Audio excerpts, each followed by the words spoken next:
Facultad de Medicina UNAM.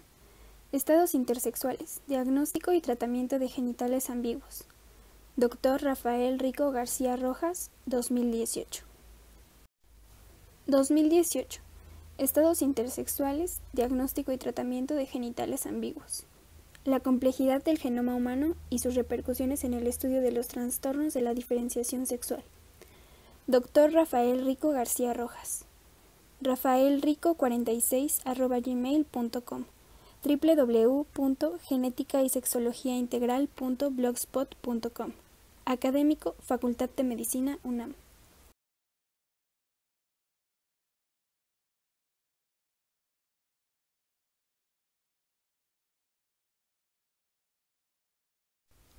Estados intersexuales. Diagnóstico y tratamiento de genitales ambiguos. El sexo es una trampa de la naturaleza para no extinguirse. Friedrich Nietzsche. Capítulo 1. El genoma en el intersexo. Introducción.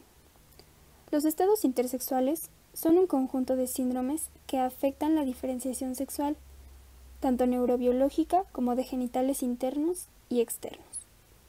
Desde el punto de vista histórico, las influencias abarcan desde la literatura y la mitología, los estudios pioneros de la sexología moderna y en épocas contemporáneas. Ser testigo de las importantes contribuciones de la medicina genómica, tanto en sus fundamentos hereditarios como en la patogénesis embrionaria y neuroquímica. Vera Gorali, psicoanalista, analista miembro de la Escuela de Orientación Lacaniana EOL y de la Asociación Mundial de Psicoanálisis AMP, en su artículo Intersexo, una clínica de la ambigüedad sexual, nos comparte un interesante relato de los diferentes epístemes de la intersexualidad a través de la historia. El mito del hermafrodita confirma su tesis fundamental. El hermafroditismo resulta insoportable, pues nos obliga a reconocer que en el origen la naturaleza era dual y que hay una bisexualidad primaria en todas las cosas.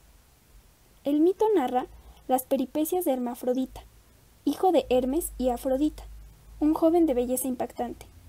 La ninfa Samalcis lo ve desnudarse para tomar un baño, y presa de una atracción irresistible, toma la iniciativa de la palabra, del deseo y de la oración. El joven, ignorante de las cosas del amor, se resiste al abrazo. Como resultado de la lucha, los cuerpos se funden y la metamorfosis se produce. Recordamos las palabras de Freud respecto de la bisexualidad humana y la metamorfosis de la pubertad. El problema de la excitación sexual, dice con tono profético, es muy posible que investigaciones subsiguientes se refiera al experimento de Stenak con animales vertebrados. Descubran que la glándula de la pubertad posee una disposición hermafrodita, con la cual quedaría fundamentada automáticamente la teoría de la bisexualidad de los animales superiores. Para Jean Lewis, filósofo contemporáneo, la bisexualidad es más que eso. Es una obsesión de toda cultura, más allá de sus manifestaciones.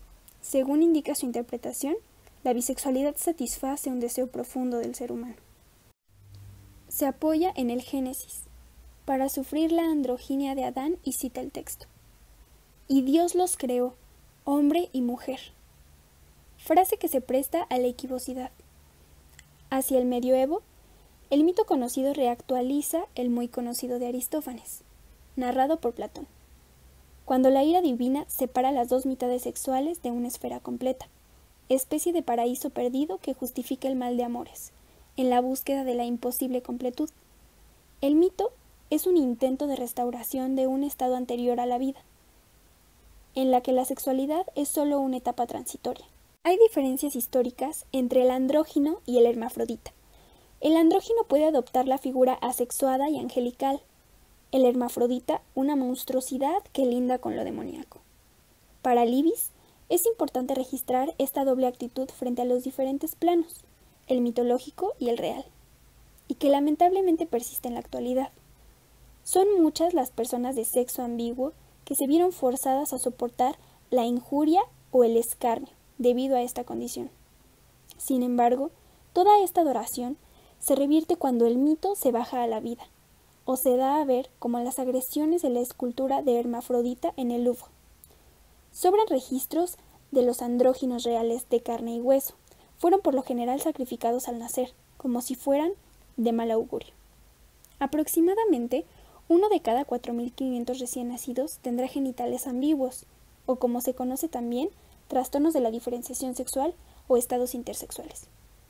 Este grupo de síndromes genéticos comparte la característica de representar un problema, no solo diagnóstico, sino también de tipo psicosocial, debido a que están involucrados los genitales externos e internos, y con ello la determinación temprana de la identidad genérica y la futura adaptación del bebé al entorno familiar y social, con una adecuada imagen corporal genital, ya sea masculina o femenina, y su correspondiente identidad de género. No obstante, de que este grupo de padecimientos no ponen en peligro la vida del paciente, si en cambio hay serias dificultades de tipo psicológicas y de adaptación del rol sexual en la sociedad, debido a que la fertilidad está comprometida en la mayoría de los casos, y la estabilidad emocional del paciente y la familia. Es importante mencionar que la valoración médica de estos casos debe ser interdisciplinaria en forma obligada. Esto quiere decir que deben participar en el diagnóstico, tratamiento y rehabilitación una clínica integrada por diferentes especialistas, a saber, genetista, pediatra endocrinólogo, cirujano, sexólogo, psicólogo, trabajadora social y, por supuesto, un excelente laboratorio de citogenética, endocrinología, enzimología y biología molecular. Todo ello para lograr un diagnóstico de certeza y tratamiento integral, con el consentimiento informado de la familia y del paciente, cuando éste es mayor de edad. Recordemos que la identidad de género es la percepción psicológica, íntima de pertenecer a un sexo social, ya sea niño o niña, y este proceso inicia su consolidación aproximadamente a los 3 años de vida de la criatura. Por lo anterior, es muy importante que el equipo clínico interdisciplinario, junto con la familia, determine la asignación masculina o femenina antes que se cumplan los 36 meses de vida del paciente. Genoma humano. La medicina contemporánea vive en un mundo en donde ya tiene a su disposición el genoma humano, secuenciado en su totalidad. Los clínicos, los investigadores, los pacientes y el público en general pueden acceder en forma gratuita a los 3.000 millones de nucleótidos de información que componen el ADN, 3.12 gigas. En la segunda semana de febrero del 2001, se publica en forma simultánea en las revistas Science y en Nature por el grupo de Venter y Collins respectivamente, la secuenciación completa del genoma humano. Cellular Genomics, empresa privada cuyo director es el Dr. Craig Venter, se adelanta por 5 años a lo planeado, utilizando secuenciadores robóticos. Francis Collins, director de las oficinas del proyecto del genoma humano del Instituto Nacional de Salud, NIH, hizo posible que tanto la parte pública y la privada llegaran a la meta empatados. En 1988 se había nombrado a James Watson, codescubridor de la doble hélice de ADN en 1953, como su primer director. Venter en ese entonces trabaja para el NIH e intenta patentar los primeros fragmentos de ADN clonados a partir de tejido cerebral, pero Watson se opone y pronuncia su frase célebre: las máquinas automáticas para secuenciar ADN pueden ser operadas por monos.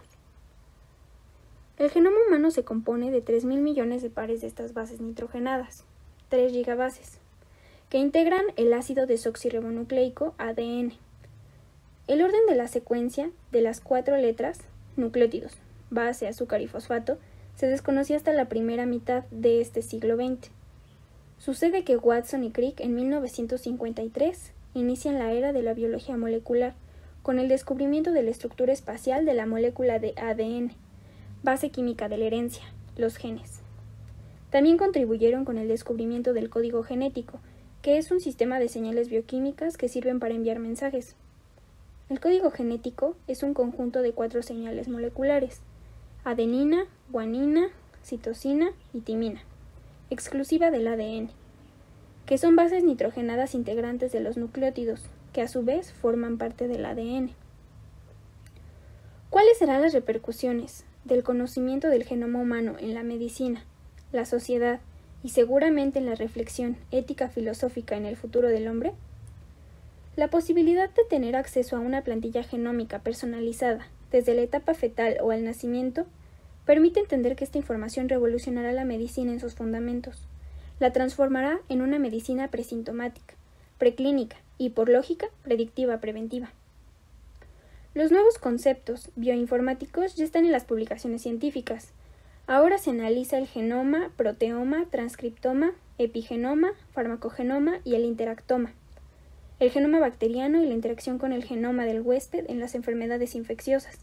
Los fármacos y su interacción con el genoma del paciente que permitirá personalizar la farmacoterapia. El genoma humano tiene 30.000 genes estructurales aproximadamente, que codifican para la síntesis del proteoma. El 1% del genoma son exones y el 25% son intrones. El resto, 75% del genoma, es ADN intergénico, cuya función aún se desconoce. La secuenciación del genoma confirmó la existencia de bloques de nucleótidos repetidos, largos y cortos, heredados a través de la evolución desde la rama de los primates. Estos elementos repetidos se comportan y se replican como retrotransposones, y representan aproximadamente el 10% del genoma humano. La función biológica y su papel en la selección natural son todavía un enigma. Cerca de 3.500 genes están distribuidos en 1.000 segmentos genómicos, duplicados a lo largo de diferentes cromosomas. Hay dos mecanismos que determinan estas superfamilias de genes. Una es la duplicación por segmentos de ADN y el otro es la retrotransposición por RNA viral. A estos bloques de genes duplicados se les conoce como paralogs y representan diferentes grupos de proteínas con diferentes funciones y que están explicando la causa de diversas patologías, como son defectos de conducción a nivel cardíaco, familias Homibox en defectos del desarrollo y trastornos metabólicos.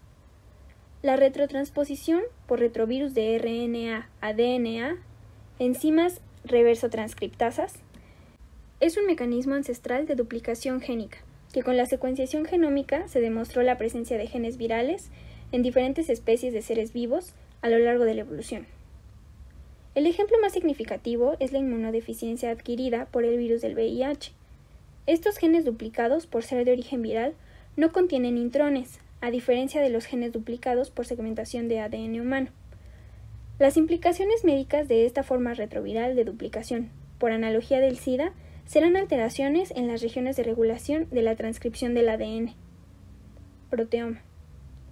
Habíamos mencionado que el humano posee aproximadamente 25.000 genes que codifican para la síntesis de proteínas, es decir, el proteoma, que es el conjunto de proteínas que actúan desde la etapa embrionaria hasta el término de la vida. Sin embargo, el proteoma rebasa por mucho a estos 25.000 genes, lo que significa que existen mecanismos de interacción génica que diversifican en forma extraordinaria el número de proteínas y su funcionalidad. Victoria Pando y César Ferreira, investigadores del Instituto de Biotecnología de la UNAM, www.ibt.unam.mx, nos refieren que la proteómica humana consta de 50.000 a 500.000 proteínas diferentes. Efectivamente, ahora se conocen los dominios proteicos, que son regiones de la proteína hipervariables, y que son los que determinan la actividad específica de la proteína, ya sea como enzima, como anticuerpo, receptores de membrana o citoplasmáticos, neurohormonas, factores de crecimiento, inductores y represores de genes, etc., etc. La gran cantidad de proteínas y su diversidad operativa se explica por la movilidad y transposición de genes y fragmentos, de genes que son los responsables de la variabilidad del proteoma. Variación del ADN. Entre los humanos compartimos el 99.9% de los nucleótidos o pares de bases nitrogenadas. El 0.1% restante representa nuestra huella de ADN o código de barras que nos identifica como individuos irrepetibles. Son los SNPs, nucleótidos polimórficos simples. Estos polimorfismos pueden estar presentes en los exones, en los intrones o en las regiones intergénicas. Dependiendo de la localización de los polimorfismos, las repercusiones en la salud serán diferentes. Cuando se localicen las regiones exónicas e intrónicas, podrá alterar la funcionalidad del gen, dando ventajas o desventajas adaptativas con el ambiente, otorgando susceptibilidad a las enfermedades complejas, conocidas también como poligénicas, e inclusive, en la respuesta a la farmacoterapia será específica, dando lugar a la vertiente de la farmacogenómica. También puede haber neutralidad en la variación, y por lo tanto no habrá repercusiones en el fenotipo, pero sí se manifestará como un marcador étnico poblacional, que podrá servir de apoyo a los estudios de genética, de poblaciones y a la epidemiología. cuando esta variación está presente en más del 1% de la población y es neutral. Por convención se le llamará polimorfismo. En la actualidad ya existe la tecnología de los estudios de la variación del genoma ampliado, GWA, que permite asociar los polimorfismos con las diferentes enfermedades humanas. Gracias a esta nueva tecnología, ahora se sabe que en promedio existe una variante cada 1250 nucleótidos. Las implicaciones en la práctica de la medicina de los polimorfismos en el genoma dependerá de las futuras investigaciones en la función, regulación e interacción genómica de estas variaciones. A esta disciplina se le conoce como el interactoma. Como es de suponer, el interactoma también participa en los estados intersexuales. Las variantes de la diferenciación sexual, tanto en lo anatómico como en lo conductual, son ahora motivo y propósito del estudio genómico, que como veremos en este trabajo, son ya de gran aplicación en la clínica y en la teoría sexológica. Complejidad del genoma y su papel en los estados intersexuales. Los procesos de regulación genética de la diferenciación sexual desde las etapas embrionarias están cada vez más esclarecidos.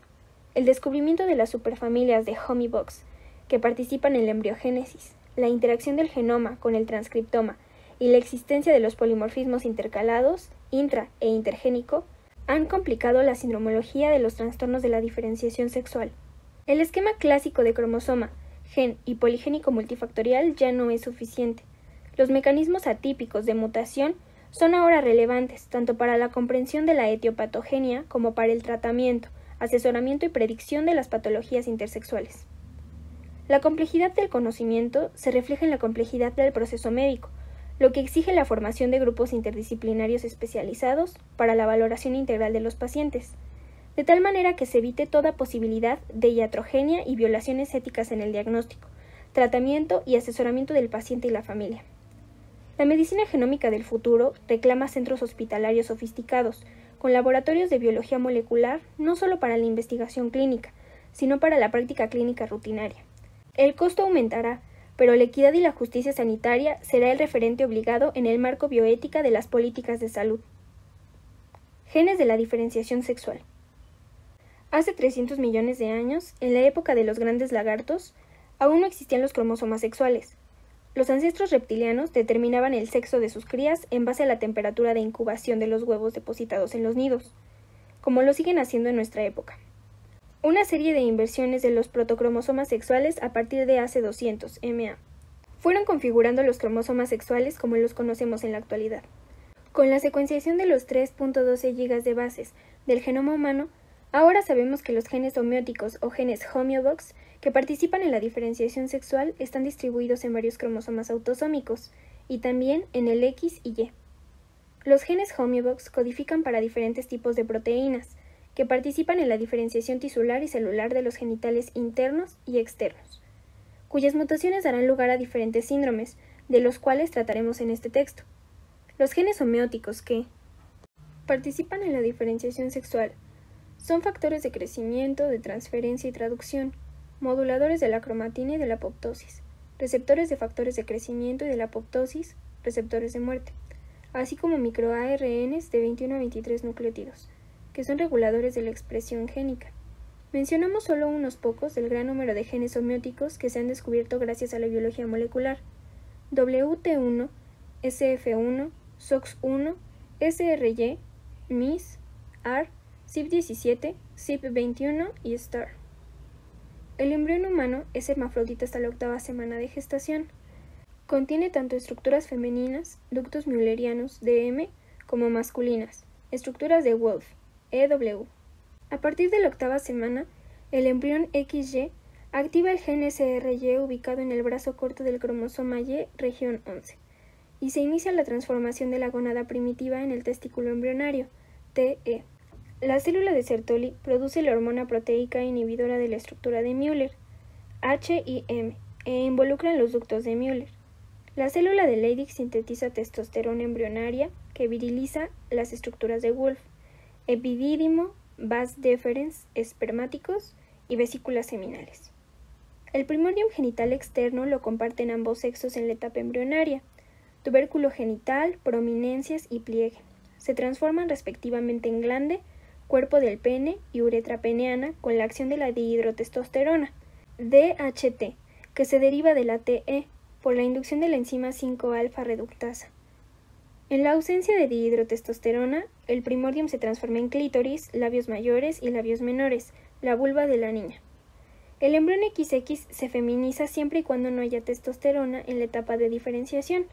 Sin embargo, gracias a descubrimientos recientes, el gen WNT, cromosoma 1, región 36, es el responsable de la feminización del embrión XX, actuando en los ductos müllerianos para su diferenciación en útero, tercio superior de vagina y oviductos.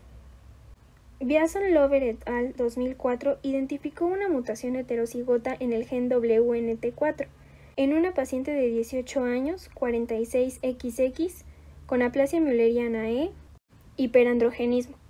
Estos hallazgos sugieren que la función del gen WNT4 es mantener el desarrollo del fenotipo femenino en la mujer. Diversas mutaciones en los genes que controlan la diferenciación genital darán lugar a un grupo de síndromes del estado intersexual, con diferentes mecanismos de herencia. Dimorfismo sexual del cerebro. En el desarrollo fetal, los esteroides sexuales ya están presentes en el cerebro embrionario, induciendo la masculinización o feminización del mismo. A las 8 semanas, la impregnación de testosterona al cerebro cambia el tamaño de las estructuras cerebrales. Las primeras 18 semanas ocurre la mayor parte de la construcción cerebral específico de cada sexo. Luego, durante los primeros años de vida, los estrógenos activan las áreas dedicadas a la observación, la comunicación, especialmente la oral, y el cerebro maternal, y que implica el desarrollo de la atención y el instinto de protección. Por lo contrario, la testosterona hace al varón menos sensible a las emociones y a la relación social, es decir, es más independiente a lo que pensarán de él. Luego, en la pubertad, la testosterona sienta el pensamiento espacial, y la concentración de progesterona, hormona femenina por excelencia junto a los estrógenos, hace que el cerebro sea más o menos simétrico. El cromosoma X contiene una gran cantidad de genes implicados en la construcción del cerebro. Dado que la mujer posee 2 de estos cromosomas, tiene menos posibilidades de padecer trastornos en el desarrollo de las aptitudes mentales. En caso de que los genes de un cromosoma estén dañados, tienen más genes de reserva. El órgano sexual más importante es el cerebro, el cual también experimenta una diferenciación, presentando un dimorfismo sexual. El cerebro masculino y el cerebro femenino, diferente pero complementario, es decir, estamos programados para el apareamiento, más que para la convivencia. Se han identificado cerca de 150 neurotransmisores, los cuales actúan en forma diferente en el cerebro. El cerebro femenino es cíclico y predomina estrógeno, progesterona y oxitocina, mientras que en el masculino es tónico y predomina la testosterona y feniletilamina. Ninguno es mejor que otro, solo son complementarios. Sin embargo, en el varón es más frecuente el retraso mental y en la mujer la depresión, la enfermedad bipolar y la migraña. El cerebro de mujeres y hombres es distinto fisiológicamente, lo cual hace que también lo sean funcionalmente. El cerebro femenino tiene más simetría funcional, lo cual lo hace menos propenso a trastornos ante daños de un hemisferio. Es la misma idea de antes sobre el cromosoma X y el desarrollo de las aptitudes mentales. El cerebro masculino es más asimétrico funcionalmente, lo cual permite que procese rápidamente informaciones de áreas proximales. En cuanto a la corteza cerebral, parte del cerebro que nos hace humanos, la corteza parietal, que se ocupa de la percepción del espacio, es mayor en hombres. La corteza prefrontal, que se ocupa del control emocional, es mayor en mujeres. La corteza cingulada anterior, que se ocupa de la toma de decisiones y preocupaciones menores, es también mayor en mujeres. Por último, en mujeres hay mayor densidad de neuronas en el lóbulo temporal, y que se ocupa del lenguaje.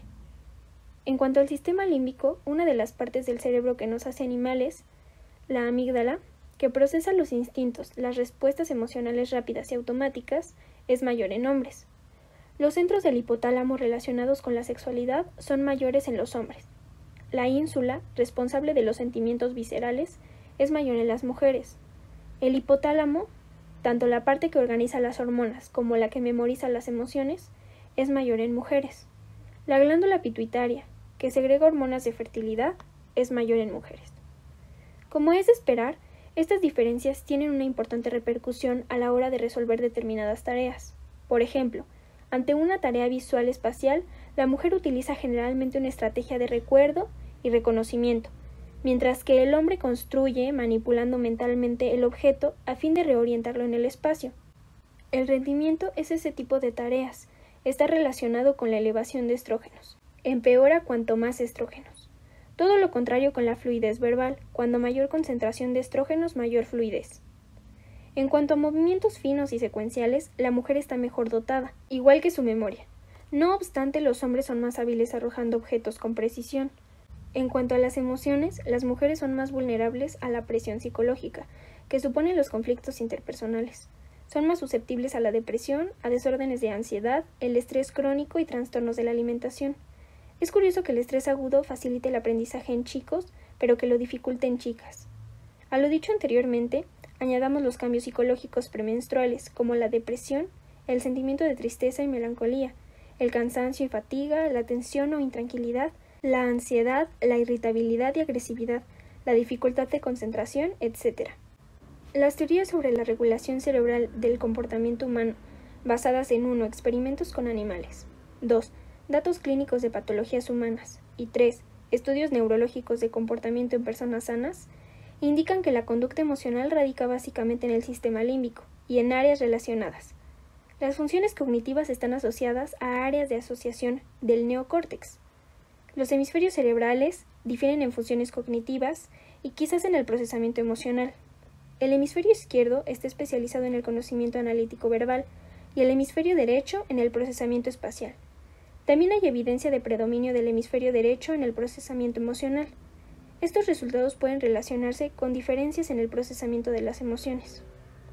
Estudios realizados en el cerebro de adultos y niños de ambos sexos, con IRM, imagen por resonancia magnética, y PET, tomografía por emisión de positrones, han revelado diferencias y asimetrías en las regiones del cerebro límbico, como son gyrus recto, bulbo olfatorio, amígdala, hipocampo y corteza prefrontal ventral media.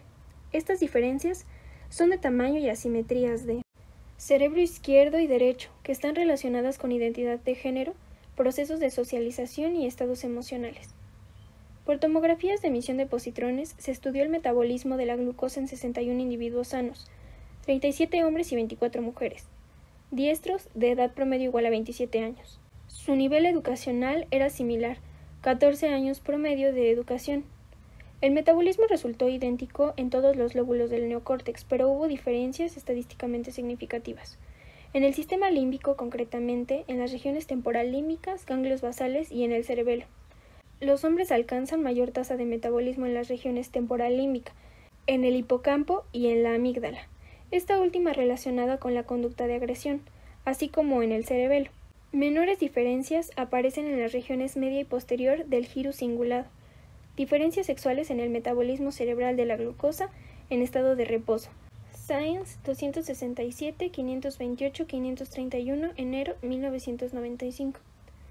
Hay lateralidad, especialización, a favor del hemisferio izquierdo en el metabolismo de la glucosa. Ambos sexos son casi idénticos en cuanto a la distribución topográfica de las asimetrías.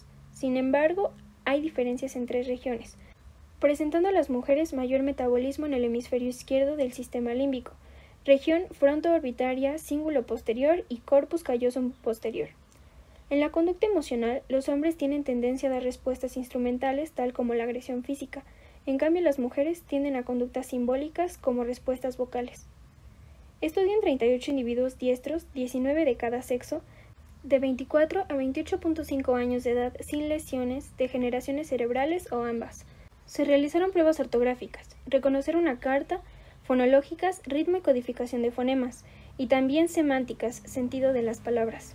Se detectaron las reacciones mediante resonancia magnética. Se hallaron diferencias a nivel fonológico. En hombres hay lateralización, especialización, en el giro frontal inferior del hemisferio derecho. Las mujeres presentan lo mismo pero en ambos hemisferios al mismo tiempo, lo que sugiere una organización neurológica muy diferente desde el punto de vista fonológico. Se detectaron procesos específicos para el lenguaje que pueden relacionarse con patrones de organización funcional diferentes en estos individuos neurológicamente normales. Estas diferencias son muy marcadas entre ambos sexos. Diferencias sexuales para el lenguaje en la organización funcional del cerebro. Nature 373, 607, 609, febrero 1995. Un estudio reciente realizado en Israel En relación a las diferencias entre la mujer y el hombre en cuanto a fenotipo, comportamiento, prevalencia de enfermedades y metabolismo, encontró 6.500 polimorfismos genéticos que influyen en dichas diferencias. Capítulo 2. Sindromología del intersexo. De acuerdo con el grupo de padecimientos que conforman los trastornos de diferenciación sexual, se pueden clasificar con un criterio médico-clínico en 4 grupos. 1. Disgenesia gonadal. 2. Pseudohermafroditismo femenino. 3. Pseudohermafroditismo masculino. 4. Anomalías poligénicas.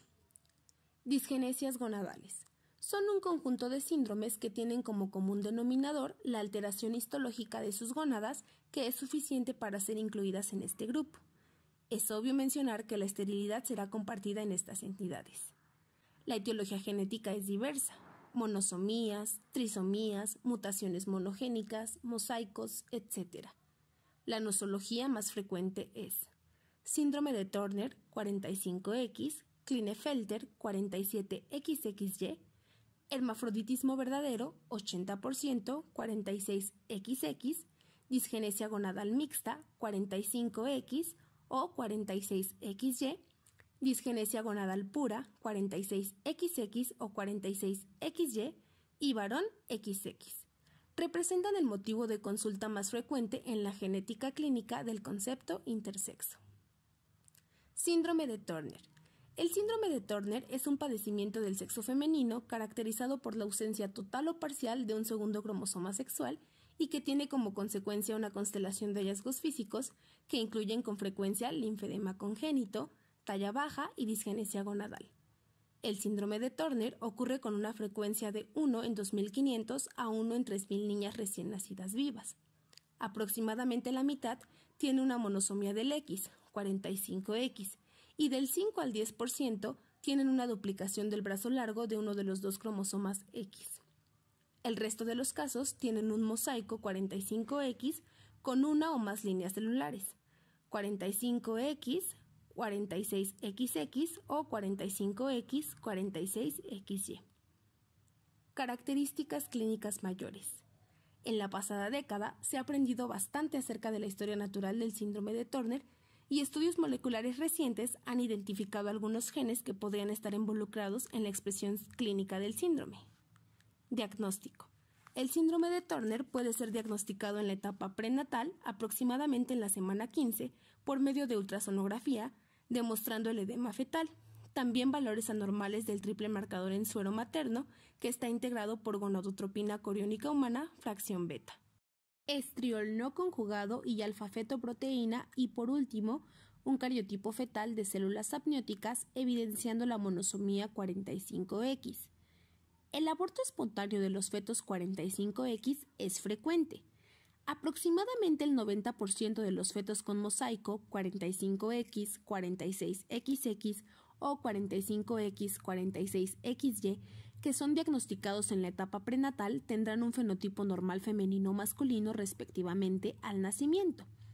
Por el contrario, los bebés con mosaico 45X, 46XX o 45X, 46XY diagnosticados al nacimiento por datos clínicos sugestivos del síndrome de Turner tendrán un pronóstico similar a las niñas con 45X.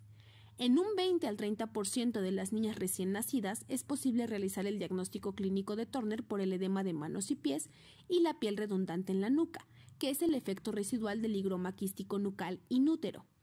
Debe sospecharse el síndrome de Turner en toda niña con corazón izquierdo hipoplásico, baja talla y coartación de la aorta. En la adolescencia, pubertad retrasada, amenorrea primaria e infantilismo sexual son datos clínicos que contribuyen al diagnóstico del síndrome. La confirmación diagnóstica se hace mediante el cariotipo en linfocitos de sangre periférica. El conteo rutinario en 20 células es suficiente para detectar un mosaico. Se considera que solo sobreviven las pacientes con mosaico con una línea normal 46XX. El feto Turner con línea pura 45X es seguramente aborto espontáneo. Las niñas con estigmas compatibles con síndrome de Turner y cariotipo normal definitivamente son mosaico. Cuando existe un mosaico con línea 46XY, se trata de una disgenesia gonadal mixta y hay un gran riesgo de gonadoblastoma, del 7 al 30%. En estos casos se recomienda extirpación de gónadas como prevención. Regiones cromosómicas y genes responsables del fenotipo Turner. Tanto el brazo largo como el brazo corto del cromosoma X tienen genes para la función ovárica. La pérdida del material intersticial o terminal del brazo largo del cromosoma X, XQ, es causa de baja talla y falla ovárica, mientras que la de lesión distal, XQ21, parece no tener efecto en la talla. La pérdida del brazo corto, XP, es causa del fenotipo Turner completo. La de lesión distal, XP, es compatible con una función ovárica normal. Sin embargo, habrá baja talla y displasia esquelética típica del Turner debido a la haploinsuficiencia del gen Homebox, SHOX, responsable de la baja talla, gen localizado en la región pseudoautosomal del cromosoma Y y del XP. Posiblemente haya más genes responsables de la displasia esquelética además del gen SHOX.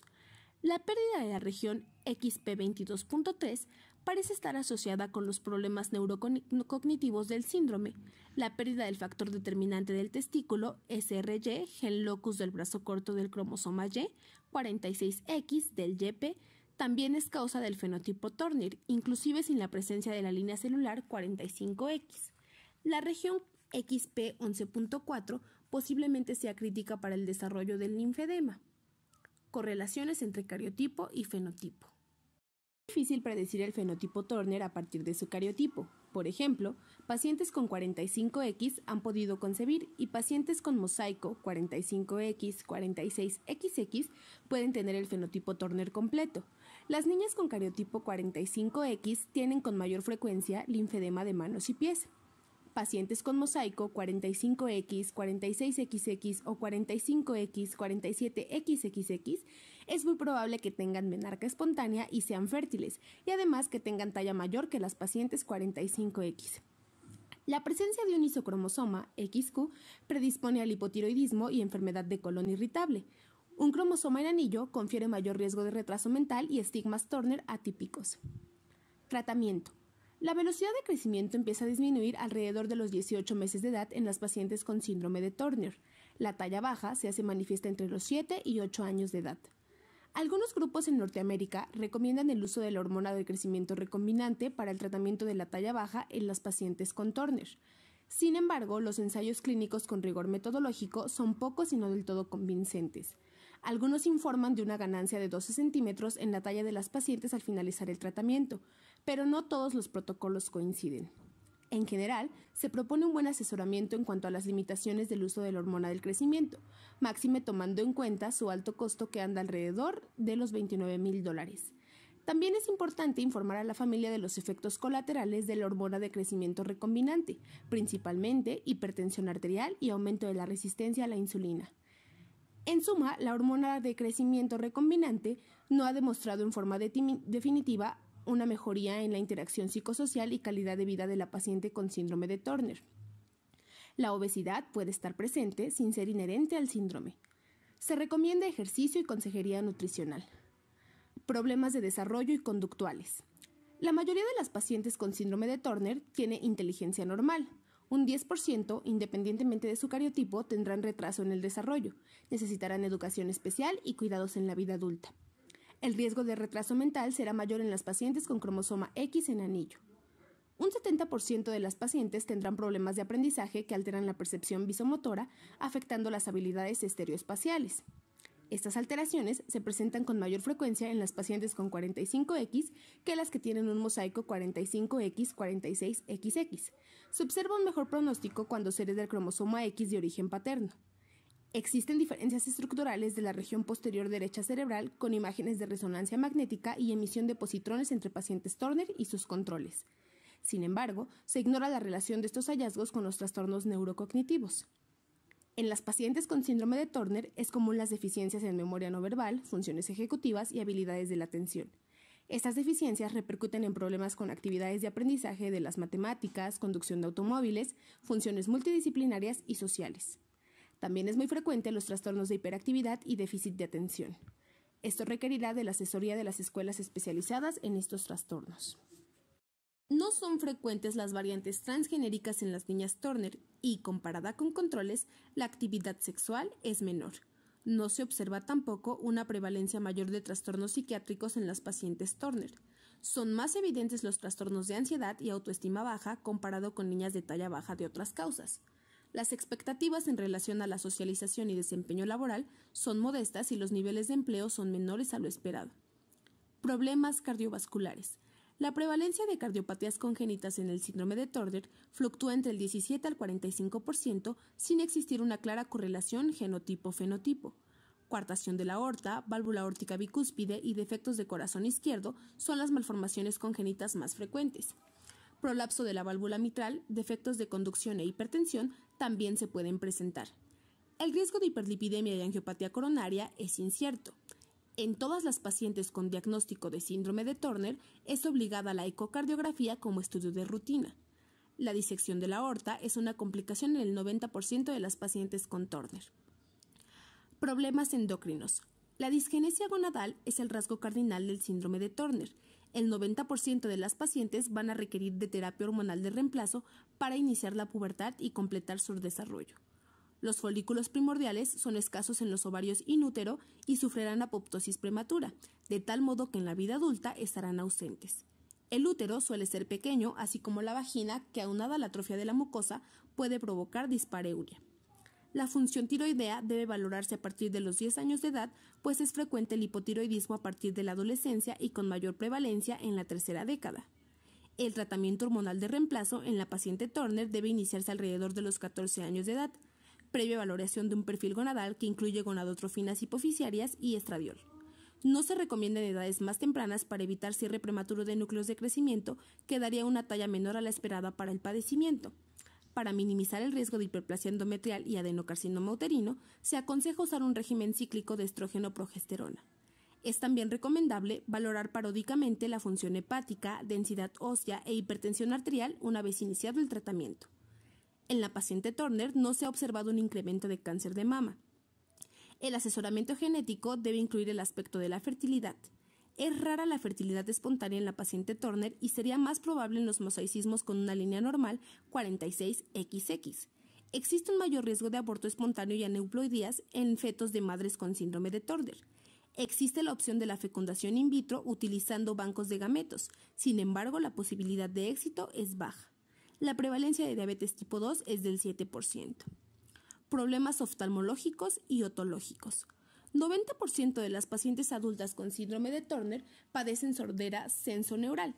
Con significancia clínica habrá estrabismo, cataratas, nistagmus y otitis media, debido a una disfuncional trompa de Eustaquio. Manifestaciones gastrointestinales. Debido a debilidad motora en la orofaringe, existen dificultades de lactancia y por lo tanto nutricionales y de desarrollo en las niñas Turner. Enfermedad de Crohn, colitis ulcerativa y diarrea crónica se presentan con mayor frecuencia en las pacientes con una línea celular IXQ. Enfermedad celíaca y litiasis vesicular es frecuente en las pacientes Turner. Manifestaciones renales. Riñón en herradura y duplicación del sistema colector se presentan en el 40% de los pacientes Turner. La hidronefrosis es un resultado de la duplicación del sistema colector mencionada. El tamiz con ultrasonido renal debe ser de rutina en las pacientes con síndrome de Turner. Características musculoesqueléticas. El síndrome de Turner se caracteriza por displasias esqueléticas epifisiarias, baja talla y diversas alteraciones óseas. Luxación de rótula y dolor crónico de rodillas es común.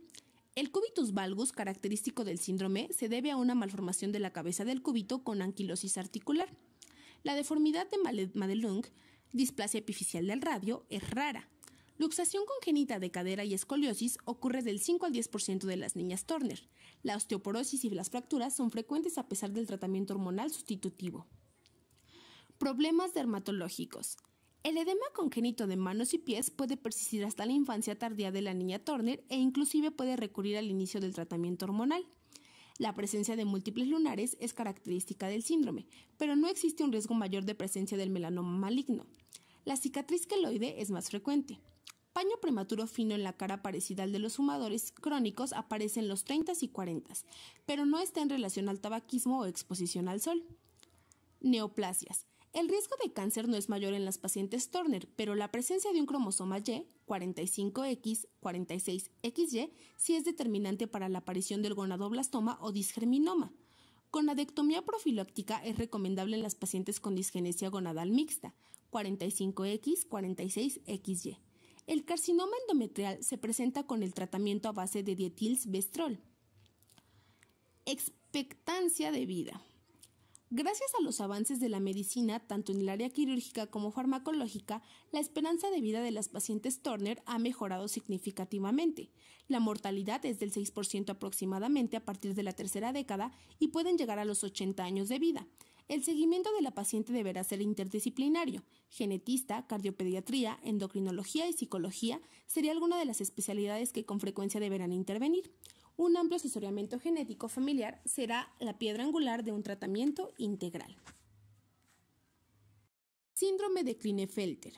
En 1942, el Dr. Harry Klinefelter y sus colaboradores del Hospital General de Massachusetts en Boston publicó un artículo acerca de 9 varones con ginecomastia, vello facial escaso y testículos pequeños con azoospermia. A finales de los 50 se descubrió un extra cromosoma sexual, XXY en lugar del normal, XY.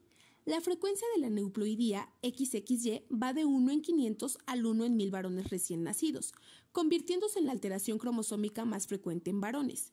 El diagnóstico de síndrome de Klinefelter debe siempre corroborarse con el cariotipo en linfocitos de sangre periférica. Algunos médicos prefieren utilizar el término varón XXY. Obesidad y talla alta son otros datos clínicos que se presentan en los pacientes.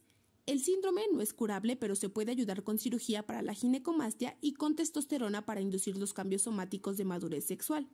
No hay retraso mental, pero sí ciertas dificultades para el desarrollo del lenguaje que impiden un buen aprovechamiento escolar. Sobre todo el aprendizaje de lectura y escritura puede requerir de la participación especializada de psicopedagogos. Citogenética, causas. La mutación cromosómica conocida como rezago anafásico y la no disyunción ocurre en la meiosis, tanto de la madre como del padre.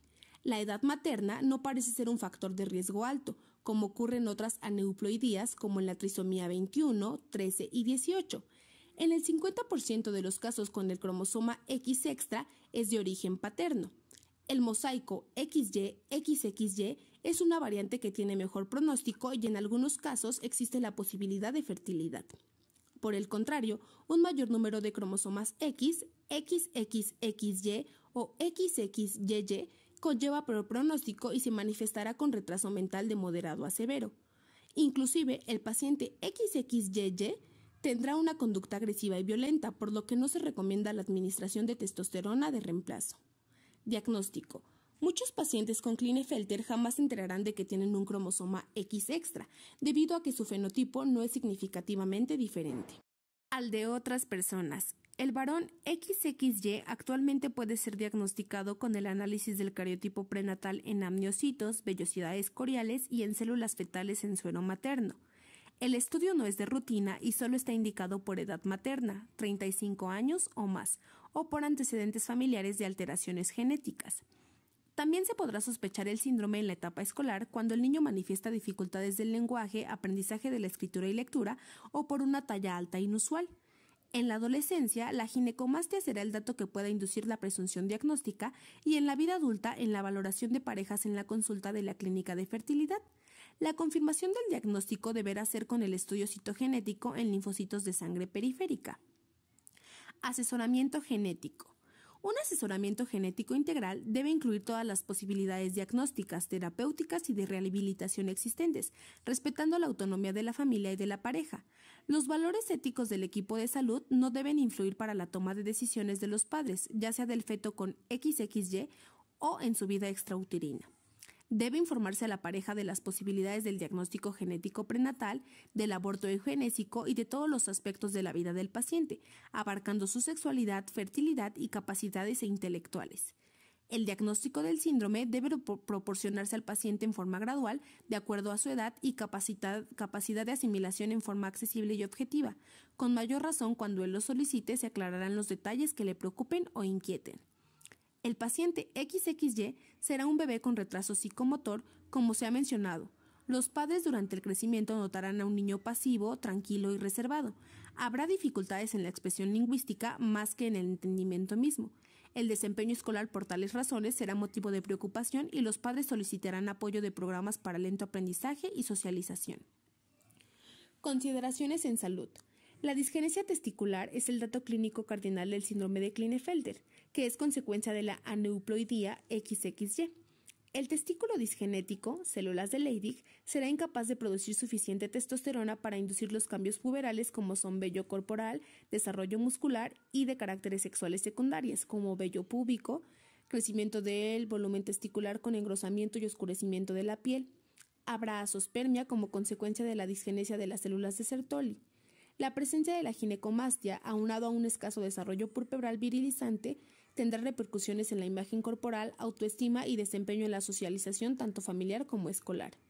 El tratamiento con testosterona mediante inyecciones cada 15 días regulares le traerán grandes beneficios a la salud del paciente Klinefelter. Aparecerán los cambios puberales tan esperados por el adolescente, la masa y tono muscular serán de un joven motivado para el ejercicio y el deporte. La timidez y el aislamiento serán sustituidos por actitud participativa. La atención y concentración escolar redundará en mejor desempeño del aprendizaje. La ginecomastia remitirá y solo en pocos casos será necesaria la cirugía reconstructiva. El apoyo psicológico será necesario en aquellos casos en el que el paciente persista en un estado de ánimo depresivo o de autoestima baja. Por lo que respecta a la fertilidad, será necesario informar a los pacientes adultos con síndrome de Klinefelter que el tratamiento con testosterona sí mejorará el desempeño sexual, pero la azospermia no podrá ser revertida. Se ha informado de casos con Klinefelter mosaico 46XY, 47XXY que han podido fecundar en forma espontánea. Parte de la asesoría genética será ofrecer a las parejas alternativas reproductivas como banco de gametos, fecundación in vitro y la adopción. Será importante que el médico tratante tome en consideración los efectos colaterales de la terapia hormonal con testosterona. Deberá vigilar el funcionamiento hepático y prostático con regularidad para descartar su disfuncionalidad. La autoinmunidad es frecuente en el síndrome, que se manifiesta mediante diabetes tipo 1, tiroiditis y lupus sistémico. El riesgo de cáncer de mama es similar a la mujer y de igual forma trastornos psiquiátricos como esquizofrenia y enfermedad bipolar. No hay estudios publicados con un número suficiente de pacientes adultos con Klinefelter que permitan un conocimiento de su historia clínica. Disgenesia ovárica hipergonadotrófica con cariotipo normal 46XX. La disgenesia ovárica hipergonadotrófica con cariotipo normal es un trastorno heterogéneo y la causa de cerca del 50% de las amenorreas primarias. Se ha descrito la forma ligada al cromosoma X o de G2, que es causada por una mutación en el gen BMP15. La disgenesia ovárica con sordera sensorio-neural o síndrome de Perrault y la mutación en el gen del receptor de la hormona folículo estimulante. Elliot, en 1959, informó la condición en 3 hermanas con talla normal, cromatina X positiva, severa osteoporosis, amenorrea primaria y sin fenotipo Turner. Chris Takes, en 1969, observó disgenesia gonadal en 3 hermanas con cariotipo normal 46XX. Los progenitores eran primos segundos. Las 3 hermanas tenían las gonadotrofinas hipofisiarias elevadas. Tampoco había fenotipo Turner. Las gónadas estaban acintadas en la laparotomía y las estructuras müllerianas inmaduras. Otros autores han publicado casos de disgenesia gonadal con consanguinidad cariotipo normal 46XX y con anomalías congénitas. Aitomaki, en 1994, identificó en una población finlandesa una alta frecuencia del gen XXG2 autosómico recesivo en 75 familias con una consanguinidad del 12%, responsable de disgenesia gonadal XX. La distribución geográfica estuvo confinada a la parte central y norte de Finlandia. Este gen está simbolizado y catalogado en OMIM como ODG1 por disgenesia ovárica 1 y el locus está en el cromosoma 2P. Aitomaki et al. 1995 demostró que las mujeres afectadas eran homocigotas para una mutación sin sentido en el gen FSHR, receptor para la hormona folículo estimulante. Esta mutación ocasiona ovarios con folicogénesis alterada que se manifiesta con gran número de folículos primarios pero ausencia de folículos secundarios y terciarios. Disgenesia gonadal 46XY completa con fenotipo femenino. La disgenesia gonadal 46XY es causada por mutación de punto o de lesión del gen SRY en el cromosoma YP11.3. El síndrome de Schwer se refiere a la disgenesia gonadal 46XY completa, causada por mutación en genes autosómicos en el cromosoma X y el gen SRY. Los pacientes con disgenesia gonadal completa 46XY son fenotípicamente mujeres con talla normal, no tienen estigmas Turner, pero no hay desarrollo de caracteres sexuales secundarios en la pubertad y tienen amenorrea primaria. Hay gónadas acintadas, fibróticas y estromo ovárico rudimentario. El útero y las trompas de falopio están presentes y los genitales externos son femeninos. Schwer, en 1955, describió dos mujeres 46XY con amenorrea primaria, talla alta, genitales externos femeninos con vagina y cérvix hipoestrogénicos. Taylor, en 1966, estableció que hay una alta incidencia de neoplasia, gonadoblastomas y germinomas en las gónadas acintadas de pacientes con síndrome de Schwer. Hermafroditismo verdadero. Para el diagnóstico de hermafrodita verdadero, se requiere la presencia de tejido ovárico y testicular maduro y evidencia histológica de folículos y túbulos seminíferos respectivamente. Es una condición que se manifiesta por genitales externos ambiguos y heterogeneidad genética. Van Nieuwkerk y Retief, en 1981, encontraron que el ovotestis es la variante gonadal más frecuente con una prevalencia del 44.3% de 406 casos. El genotipo en el 60% de los casos fue 46XX. Siguió 33% mosaico 46XX, 46XY y 7% 46XY. Mujer XY. Una pequeña lesión en el brazo corto del cromosoma Y es causa de la disgenesia gonadal fenotipo de mujer Turner, pero con talla normal y genotipo 46XY. El análisis de ADN demostró la lesión del factor TDF determinante del testículo. 400-045 MIM 46XX, sexo reverso, SRY positivo, varón XX, disgenesia gonadal 46XX, SRY positivo, hermafrodita verdadero 46XX, SRY positivo, 480-000 MIM, YP 11.31. Cuadro clínico. El varón XX o sexo reverso es una condición clínica en la cual el paciente es un varón fenotípicamente normal con genotipo 46XX sin alteraciones estructurales citogenéticas. Habrá que hacer un diagnóstico diferencial con el hermafroditismo verdadero.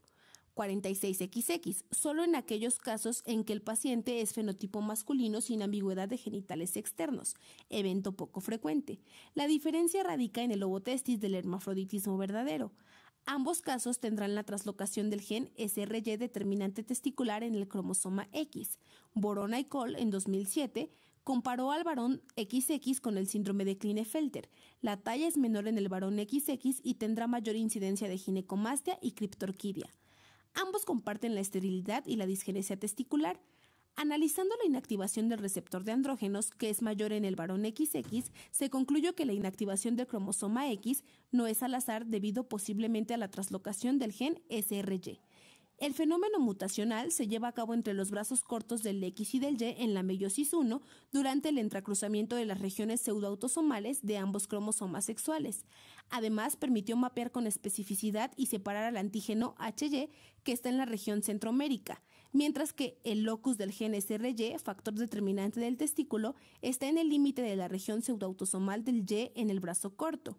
La virilización parcial que se expresa en congenitales ambiguos y ovotestis en los pacientes hermafroditas verdaderos 46XX se debe a la traslocación YPXQ en la meiosis I con la presencia del gen SRY.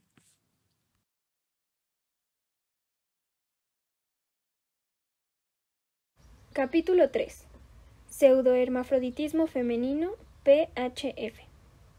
Los criterios clínicos de inclusión para considerar a un paciente como pseudohermafrodita femenino, PHF, son cariotipo 46XX, ovarios normofuncionales y ambigüedad de genitales externos.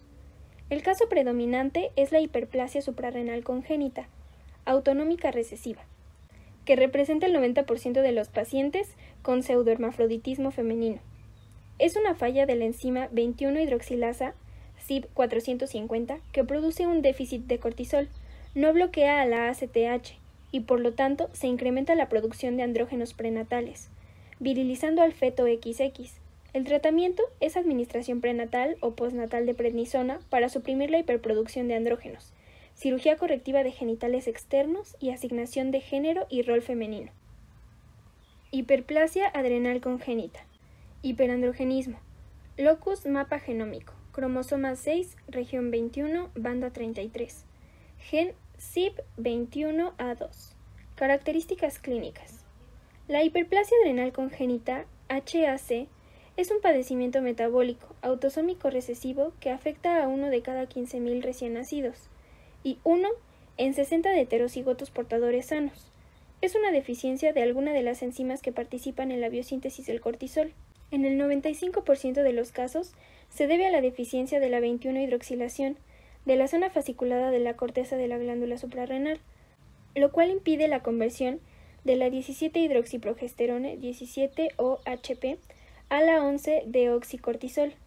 El cortisol es la hormona que bloquea por retroalimentación a la hormona hipofisiaria, ACTH. Su ausencia incrementa los niveles de la ACTH, resultando en una hiperproducción de los precursores de cortisol como la hidroxiprogesterone, 17-OHP, y con ello un hiperandrogenismo, que viriliza al feto femenino y ocasiona macrogenitalismo al feto masculino. Se reconoce la forma clásica de hiperplasia adrenal congénita, perdedora de sal y la virilizante simple, la no clásica de presentación tardía y la críptica. Las cuatro están vinculadas al sistema HLA y son el resultado del defecto combinatorio de varios alelos. La niña recién nacida presenta genitales externos virilizados, crecimiento de clítoris y labios mayores escrotalizados. En el varón al nacimiento encontraremos crecimiento de pene, y si no se inicia el tratamiento adecuado en el primer año de vida, la exposición a testosterona endógena inducirá pubertad precoz con cierre prematuro de núcleos de crecimiento y como consecuencia baja talla. En la presentación tardía de la hiperplasia adrenal congénita, habrá una manifestación atenuada en el adulto con hirsutismo, como único signo la deficiencia de 21-OH-ASA, con niveles elevados de 17-OHP. Horta, Flores y Cole, 1976, presentó evidencia de un solo sistema de la 21-hidroxilación con dos sitios activos, uno para perdedora de sal y otro para no. Perdedora de sal. La forma críptica de la deficiencia de 21-hidroxilasa, habiendo evidencia bioquímica, se caracteriza por la ausencia de síntomas clínicos de virilismo, amenorrea o infertilidad. En otros casos hay desarrollo puberal normal con hirsutismo e infertilidad. Las variantes clínicas están correlacionadas con el sistema HLA, B14 y BW47. En algunas pacientes el hirsutismo se debe a una hipersensibilidad a los andrógenos, no obstante que los niveles séricos sean normales. Una actividad enzimática de la 21-OH-ASA del 1 al 2% puede modificar el fenotipo de perdedora de sal o solo simple virilizante. Ravikendran y colaboradores en 1996 publica hallazgos en pacientes con hiperplasia adrenal congénita de accidentalomas, tumoraciones benignas de la glándula adrenal, descubiertos por serendipia en estudios de imagenología no intencionales. La prevalencia es del 70%, y el mismo autor publicó 2 casos de pseudohermafroditas femeninos, con la forma virilizante simple, viviendo en matrimonio con identidad genérica de varón en forma exitosa, que a los 60 años de edad se descubrió adenoma y lipoma, respectivamente, de la glándula adrenal por valoración de infecciones del tracto urinario recurrentes. Ambos pacientes tenían el cariotipo 46XX y niveles elevados de la 17-dihidroxiprogesterona. Su respuesta terapéutica a la supresión con dexametasona fue exitosa. La 11-hidroxilasa participa como etología de la forma virilizante simple con menor frecuencia.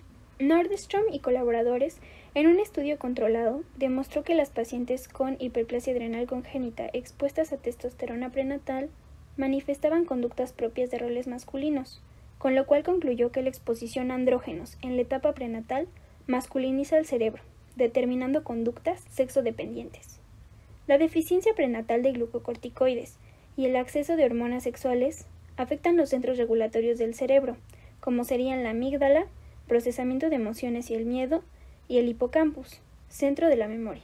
La conclusión sería que las hormonas del eje hipotálamo-hipófisis adrenal afectan e interactúan con el resto de las estructuras cerebrales, quedando pendiente esclarecer cómo afecta su funcionalidad. La identidad de género de las niñas virilizadas por la hiperplasia adrenal congénita y sometidas a cirugía reconstructiva tiene un riesgo inconsistente de afectación. Los niveles elevados de andrógenos, 17-dihidroprogesterona y la falta de cortisol afectan el embarazo, prolongando el tiempo de gestación. Guidelove y colaboradores 2007. Herencia. Spiro y colaboradores 1999 informó del primer caso de disomía uniparental, forma no clásica de herencia mendeliana en donde la madre era heterocigoto para hiperplasia adrenal congénita, heredando sus 2 cromosomas 6 con la mutación al feto que resultó afectado. En la población general, las personas portadoras de los alotipos BW47 y B14 del sistema HLA serán heterocigotos para hiperplasia adrenal congénita, la forma clásica y la no clásica respectivamente. En la etapa prenatal, el diagnóstico es posible realizarlo demostrando los niveles elevados de 17-dihidroxiprogesterona en el líquido amniótico, que será válido principalmente para la forma perdedora de sal de hiperplasia adrenal congénita. Después del nacimiento, el diagnóstico clínico deberá sospecharse en todo paciente con genitales ambiguos, criptorquidia y desequilibrio hidroelectrolítico. Tratamiento. El tratamiento de elección es la supresión con dexametasona, que revierte el cuadro clínico restableciendo la fertilidad y eliminando las masas tumorales que en algunos casos están asociadas. También está indicado el uso de dexametasona oral en la etapa prenatal, ya que atraviesa la placenta con mayor eficacia que otros glucocorticoides, cuando está realizando el diagnóstico de hiperplasia adrenal congénita. No está documentado efectos teratogénicos con el uso de la dexametasona. Es importante mencionar que la actividad de la aromatasa placentaria es un factor coadyuvante en la neutralización de los andrógenos circulantes. Los mineralocorticoides se usarán en los casos de hiperplasia adrenal congénita perdedora de sal y manejo de hidroelectrolitos. La cirugía reconstructiva de genitales externos viralizados en las niñas deberá realizarse antes de los 3 años de edad. El seguimiento de las pacientes adultas con hiperplasia adrenal congénita tratadas en forma interdisciplinaria deberá incluir la supervisión psicológica. Se han determinado aproximadamente 40 mutaciones en el gen CYP21, causante de la deficiencia de 21OH. La mutación en el intrón 2, cambio de A por G, es la más frecuente que afecta el empalme, splicing, del pre-RNA mensajero y está asociada con la forma más severa de hiperplasia adrenal congénita. Se propone una ventaja adaptativa de los heterocigotos portadores de la mutación a los procesos infecciosos y un estado protector a las enfermedades autoinmunes. En un intento de correlacionar genotipo-fenotipo, Spacer y White 2003 proponen 3 genotipos que determinan la actividad enzimática. Para la perdedora de sal, 0 actividad de la 21-HASA.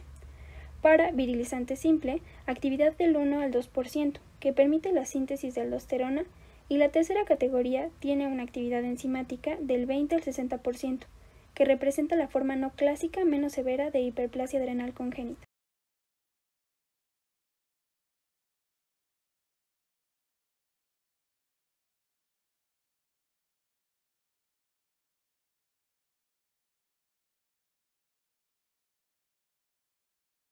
Capítulo 4. Pseudohermafroditismo masculino. Los criterios de inclusión para que un paciente sea considerado como pseudohermafrodita masculino son cariotipo 46XY, testículos normales y genitales ambiguos. En este rubro, el caso más representativo es el síndrome de insensibilidad androgénica, testículo feminizante, que son pacientes con resistencia citoplasmática a los andrógenos por defecto de receptor a nivel de su primordium genital. No hay virilización, su identidad es femenina, así como su rol social. Hay una gran diversidad de síndromes por falla enzimática en la síntesis de testosterona embrionaria, receptores e inhibidores que requieren para su diagnóstico de laboratorios de enzimología y biología molecular sofisticados. Como ejemplo representativo está el síndrome autosómico recesivo por deficiencia de la enzima 5-alfa reductasa, hipospadias pseudovaginal perineo-escrotal, que transforma la testosterona embrionaria en dihidrotestosterona responsable de virilizar el primordium genital externo. En la hiperplasia prostática benigna del adulto, la 5-alfa reductasa es bloqueada por finasteride como tratamiento farmacológico. El conocimiento de la biosíntesis de la testosterona es básica para comprender la etiopatogenia de los síndromes que forman parte del pseudohermafroditismo masculino. Como otras hormonas esteroideas, la testosterona es derivada del colesterol. El primer paso de su biosíntesis involucra la rotura oxidativa de la cadena lateral del colesterol por la enzima CYP11A, una oxidasa de citocromo P450 mitocondrial con la pérdida de 6 átomos de carbono para dar una pregnenolona. En el próximo paso, 2 átomos de carbono son removidos por la enzima CYP17A en el retículo endoplasmático para la producción de una variedad de esteroides. Además, el grupo 3-hidroxilo es oxidado por el 3-beta-HSD para producir androstenediona. En el paso final y limitante de la rapidez de producción, el grupo androstenediona, C17-keto, es reducida por la 17-beta-hidroxiesteroide deshidrogenasa para producir la testosterona. La mayor parte de la producción de la testosterona, mayor del 95% en los varones, es producida por los testículos.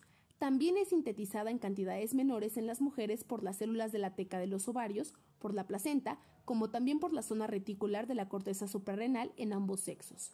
En los testículos, la testosterona es producida por las células de Leydig.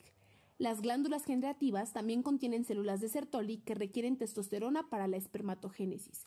Como la mayoría de las hormonas, la testosterona es suministrada a tejidos objetivos en la sangre, donde la mayor parte de ella es transportada ligada a 2 proteínas del plasma, la globulina fijadora de hormonas sexuales, SHGB, y la albúmina.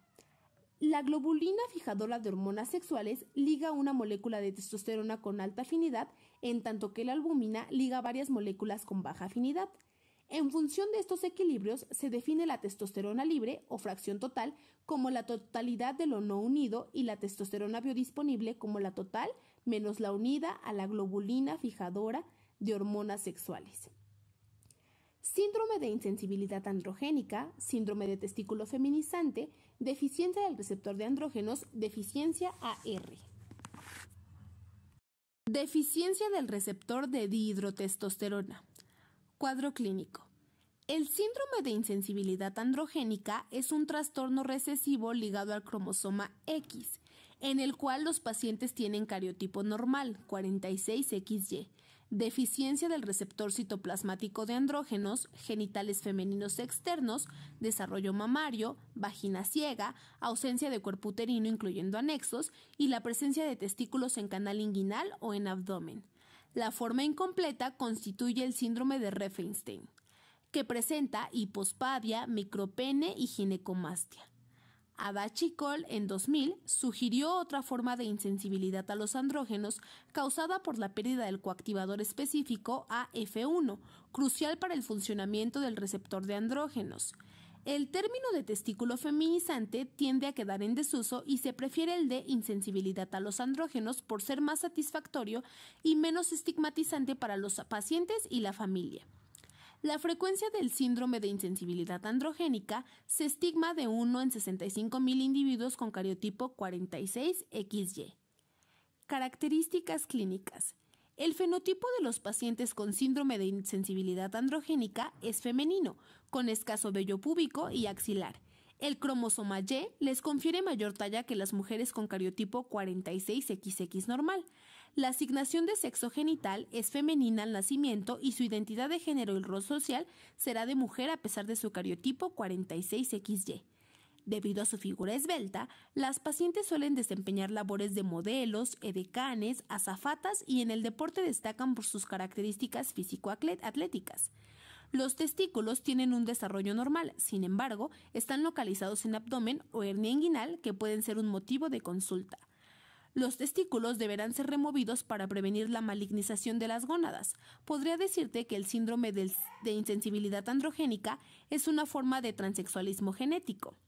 Wilson, Morris describieron por primera vez la forma incompleta del síndrome de insensibilidad androgénica, en la cual el receptor de andrógenos funciona parcialmente provocando un crecimiento del clítoris y virilización en la pubertad. Su fenotipo es femenino. Puede haber una leve fusión labioescrotal como parte de una virilización incipiente e inclusive una espermatogénesis no significativa. La forma completa y la variante incompleta nunca coexisten en una misma familia. A veces es difícil diferenciar la forma incompleta del síndrome de insensibilidad androgénica de la hipospadia pseudovaginal perineoescrotal, que es autosómico recesivo y se debe a la deficiencia de la enzima 5-alfa reductasa que convierte la testosterona en dihidrotestosterona. En ambos casos, la virilización es parcial, manifestándose con hipospadias, escroto bífido o en bufanda y criptorquidia. Se han descrito variantes del síndrome de insensibilidad androgénica con retraso mental debido a microdeleciones que involucran al gen del AR y genes contiguos que son los determinantes del retraso mental. En algunos casos del síndrome de insensibilidad androgénica puede deberse a la falta total del RA o a una falla del complejo receptor dihidrotestosterona. La falta del RA también es una causa de osteopenia en la paciente. Xu y Cole, en 2003, publicó el caso de una paciente con amenorrea, gonadectomía testicular en hernias inguinales y talla de 180 centímetros con una inversión del X cariotipo 46 invertido XY. Tratamiento. Como en todos los estados intersexuales, el tratamiento debe ser interdisciplinario, que incluye el asesoramiento genético integral, quirúrgico, hormonal y psicosexual. Las pacientes no muestran conflictos de género y se aceptan adecuadamente a su identidad femenina. El asesoramiento debe otorgarse en forma accesible con términos adecuados al nivel escolar de la paciente. Se recomienda darle información suficiente, objetiva, pero no más allá de lo que la paciente esté preparada para interpretar o asimilar.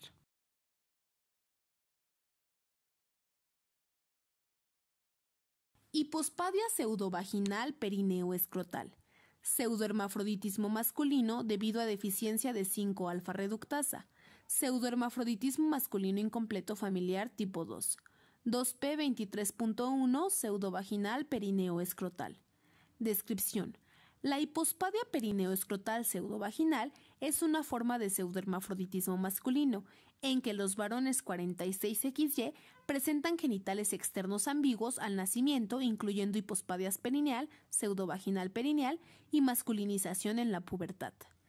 La causa del síndrome es la deficiencia enzimática de la 5-alfa reductasa que convierte la testosterona en dihidrotestosterona.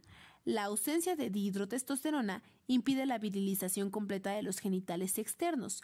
La herencia es autosómica recesiva y es más frecuente en parejas o familias consanguíneas. Desde el punto de vista clínico, es difícil diferenciar a la hipospadia perineoescrotal pseudovaginal del síndrome de insensibilidad androgénica. En ambas entidades observamos masculinización incompleta. En una célebre publicación de Imperato McGinley y Cole en 1974, estudió 12 familias con 22 pseudohermafroditas masculinas en una comunidad de la República Dominicana. Los varones afectados nacieron con genitales externos ambiguos que virilizaron en la pubertad sin desarrollo mamario. Los testículos estaban descendidos y eran histológicamente normales.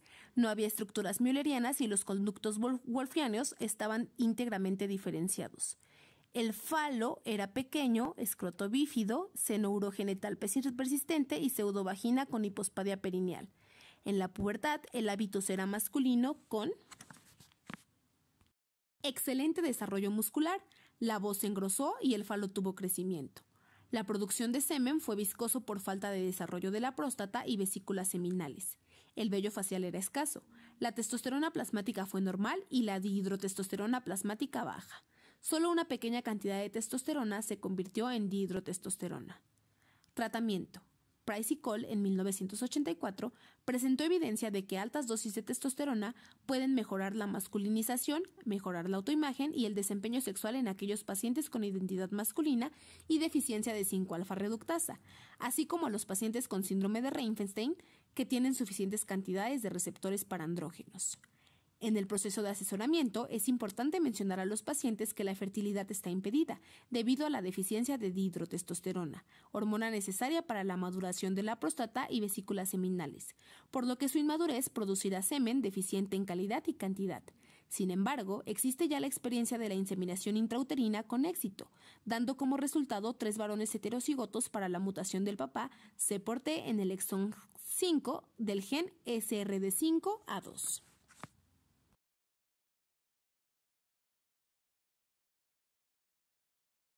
Síndrome de persistencia de conductos müllerianos tipos 1 y tipo 2. PMDS, hernia úteri inguinale, síndrome de persistencia de oviductos, genitales internos femeninos en varón normal. El síndrome de persistencia de conductos müllerianos, tipo 1, se debe a la deficiencia de la hormona antimülleriana y el tipo 2 a una deficiencia del receptor de la hormona antimülleriana. La hormona es una glicoproteína homodímera de 145.000 dpm, secretada por las células de Sertoli, no solo durante la embriogénesis, sino también en la infancia y en la adultez en pequeñas cantidades. Tanto las células de Sertoli como de la granulosa ovárica proceden de las cuerdas sexuales bipotenciales, por lo que se espera que ambas sinteticen la hormona antimülleriana. El caso clínico típico se trata de paciente varón criptorquídico, genitales externos masculinos normales y hernia inguinal donde se localiza, al ser reparada, cuerpo uterino y oviductos. Algunas familias donde hay consanguinidad sugieren herencia autosómica recesiva y en otros casos herencia recesiva ligada al cromosoma X. Los pacientes son homocigotos para una inserción de 23 pares de bases en el exón 5 del gen AMH. Tratamiento. El asesoramiento genético para los pacientes con síndrome de persistencia de conductos müllerianos deberá basarse en la historia clínica familiar, ya que, como mencionamos en párrafo anterior, podría ser un patrón autosómico recesivo que implicaría prevenir la consanguinidad y, en el caso de herencia recesiva ligada al cromosoma X, lo conveniente sería proponer la detención de mujeres heterocigotas para la mutación del gen de la hormona antimülleriana. También será importante explicar al paciente que la reparación quirúrgica de la hernia inguinal con el hallazgo de útero y oviductos rudimentarios no incide en lo absoluto en su desempeño sexual y en su fertilidad.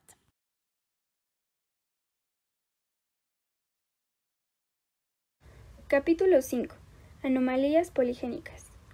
Las anomalías poligénicas o multifactoriales abarcan todas aquellas anomalías de genitales internos o externos que no ponen en entredicho la asignación de sexo neonatal. Lo más frecuente en la clínica sería agenesia uterina, tabicamientos uterinos y vaginales, hipospadia de glande, sinequias y criptorquidias en canal inguinal. El tratamiento será quirúrgico cosmético. Las pacientes con anomalías de genitales internos generalmente se diagnostican hasta la adolescencia o la edad adulta, debido a que no es aceptada la exploración genital pediátrica de las niñas por motivos culturales, arraigadas en la población, que tienen relación con el concepto tabú del himen y la virginidad. La herencia es poligénica con un riesgo de recurrencia del 5% en futuras gestaciones. Criptorquidia. Aproximadamente del 2 al 8% de los recién nacidos varones presentarán falta de descenso de los testículos en las bolsas escrotales. Sin embargo, el primer año de vida descenderán de forma espontánea un 4%. Por lo tanto, la criptorquidia patológica se determina a partir del primer año de vida y deberá resolverse en forma quirúrgica antes de que el niño cumpla los 2 años de edad. El descenso testicular se lleva a cabo en 2 fases. La fase 1, inguinal controlado por la hormona pseudoinsulina 3, INSL3, y la fase 2 escrotal por receptores de testosterona. Un 5.3% de los casos de criptorquidia congénita persistente tendrán mutaciones de los genes mencionados. Factores de riesgo no genéticos son bajo peso al nacer y prematurez. No está de más mencionar que un testículo criptorquídico tendrá más probabilidades de dispermia y cáncer de testículo. Micropene. El micropene verdadero es secundario al hipogonadismo hipogonadotrófico, en sus diferentes modalidades. Requiere de tratamiento con enantano de testosterona hasta la pubertad para evitar el cierre prematuro de los núcleos de crecimiento óseo. Es frecuente la ansiedad de los padres en relación al tamaño del pene de sus hijos. La medición del pene deberá ser con regla rígida. Y en estado de flacidez. Una vez obtenida la longitud, deberá ser comparada con tablas percentilares de la población étnica a la que pertenece el paciente. Transexualismo. El transexualismo es una disforia, del griego difícil de llevar, de género. Es una discordancia entre la identidad genérica y el sexo genital, que hace que la persona esté inconforme y que por lo regular busque la reasignación quirúrgica de sus genitales, para compatibilizarlo con su identidad de género. Es importante aclarar que el transexualismo no es un estado intersexual, en el sentido de ambigüedad de genitales, ni tampoco se trata de una variante de la orientación sexual, como lo sería la homosexualidad, bisexualidad o travestismo. En la persona transexual existe una normalidad de su sexo cromosómico y genital. El desajuste está entre la identidad de género y el sexo biológico. Jesse Bering, The Third Gender Scientific American, volumen 21, número 2, 74-77, 2012. La identidad de género se define como la percepción íntima y psicológica de pertenencia a un sexo biológico, ya sea femenino o masculino. El sexo cromosómico está dado por los cromosomas sexuales, XX para la mujer y XY para el varón. El sexo biológico corresponde al sexo gonadal, testículo y ovario, y al genital interno y externo. En la actualidad, la teoría más aceptada para explicar el origen del transexualismo se ubica en la neurobiología de la conducta. Un estudio realizado en el año 2005 por Henning Song y colaboradores en Karolinska Institute de Gotham, Stockholm, Suecia, muestran cómo el transexualismo puede depender parcialmente de variaciones en la longitud de ciertos segmentos de ADN, donde los investigadores examinaron una secuencia repetida en cada uno de los 3 genes conocidos por su implicación en el desarrollo sexual del cerebro. Una variante genética en particular parece estar más significativamente relacionada con la frecuencia en que se da el transexualismo. Esta variante parece ser un gen responsable por producir una molécula llamada ER-beta. Esta molécula actúa como mediadora regulando el flujo de estrógeno en el cerebro durante el proceso de gestación del feto. Este gen, que produce los mediadores ER-beta, contiene una diplete CA, dinucleótido citosina adenina, la cual es una secuencia repetida en el código genético. Los investigadores encontraron que cuanto más larga es la repetición de esta secuencia CA en el gen, más alta es la probabilidad de desarrollar. Sin embargo, se desconoce exactamente cómo este cambio en el gen ER-beta puede contribuir al desarrollo del transexualismo. El gen puede producir diferentes variaciones de mediadores moleculares, los cuales transmiten el estrógeno con mayor o menor fluidez, pero se desconoce si uno de esos puede ser la causa o el efecto, o quizá la causa sea algo más todavía sin identificar. Los investigadores hallaron que los otros 2 genes estudiados también guardan relación con el transexualismo, pero ninguno de esos genes por sí solos predicen el desarrollo del transexualismo, ellos dedujeron. Combinaciones específicas de las 3 variantes genéticas parecen ser las más comunes entre las personas con transexualismo. La idea de que hay una base genética para el transexualismo ha ganado también apoyo gracias a los estudios realizados en hermanos y hermanos gemelos monocigotos que padecen ambos esta condición, y también gracias a estudios en familias con más de un miembro con transexualismo. www.erisespedes.blogspot.com/transexualidad.html. La incomodidad que produce poseer caracteres sexuales que no corresponden con la propia identidad sexual y de género puede derivar en estrés y problemas a nivel familiar, ocupacional y social. Por ello, no es extraño que se recurra a procedimientos hormonales y quirúrgicos para restablecer un fenotipo que corresponda con las verdaderas identidades. Javier Flores, La Jornada, 10 de abril 2012. Magnus Hirschfeld, 1868-1935, es considerado junto con Sigmund Freud, Havelock Ellis y Richard von Krafft-Ebing uno de los fundadores de la sexología científica moderna, impulsor a principios del siglo XX del primer movimiento mundial en pro de los derechos de los homosexuales y de la despenalización en Alemania de las relaciones sexuales entre personas gay. Luchó por la legalización del aborto, los métodos anticonceptivos y la pluralidad de razas y de preferencias sexuales. En 1910 publicó el estudio clínico de 17 casos catalogados por él como travestis, que en realidad se trataba de pacientes con intersexualidad y transexualismo, pero esto se supo tiempo después gracias a las aportaciones de la genética contemporánea. En 1921 se realizó, bajo la supervisión del Dr. Hirschfeld, la primera reasignación quirúrgica de un paciente transexual. Fue en 1960 que se estableció el término transexualidad por Harry Benjamin junto con Money y Green del Hospital Universitario Johns Hopkins. El protocolo Harry Benjamin es el que se sigue actualmente en los centros hospitalarios internacionales. El protocolo para la reasignación quirúrgica de genitales externos e internos, ya sea de varón a mujer o viceversa, debe ser estricto. Es necesario un grupo interdisciplinario.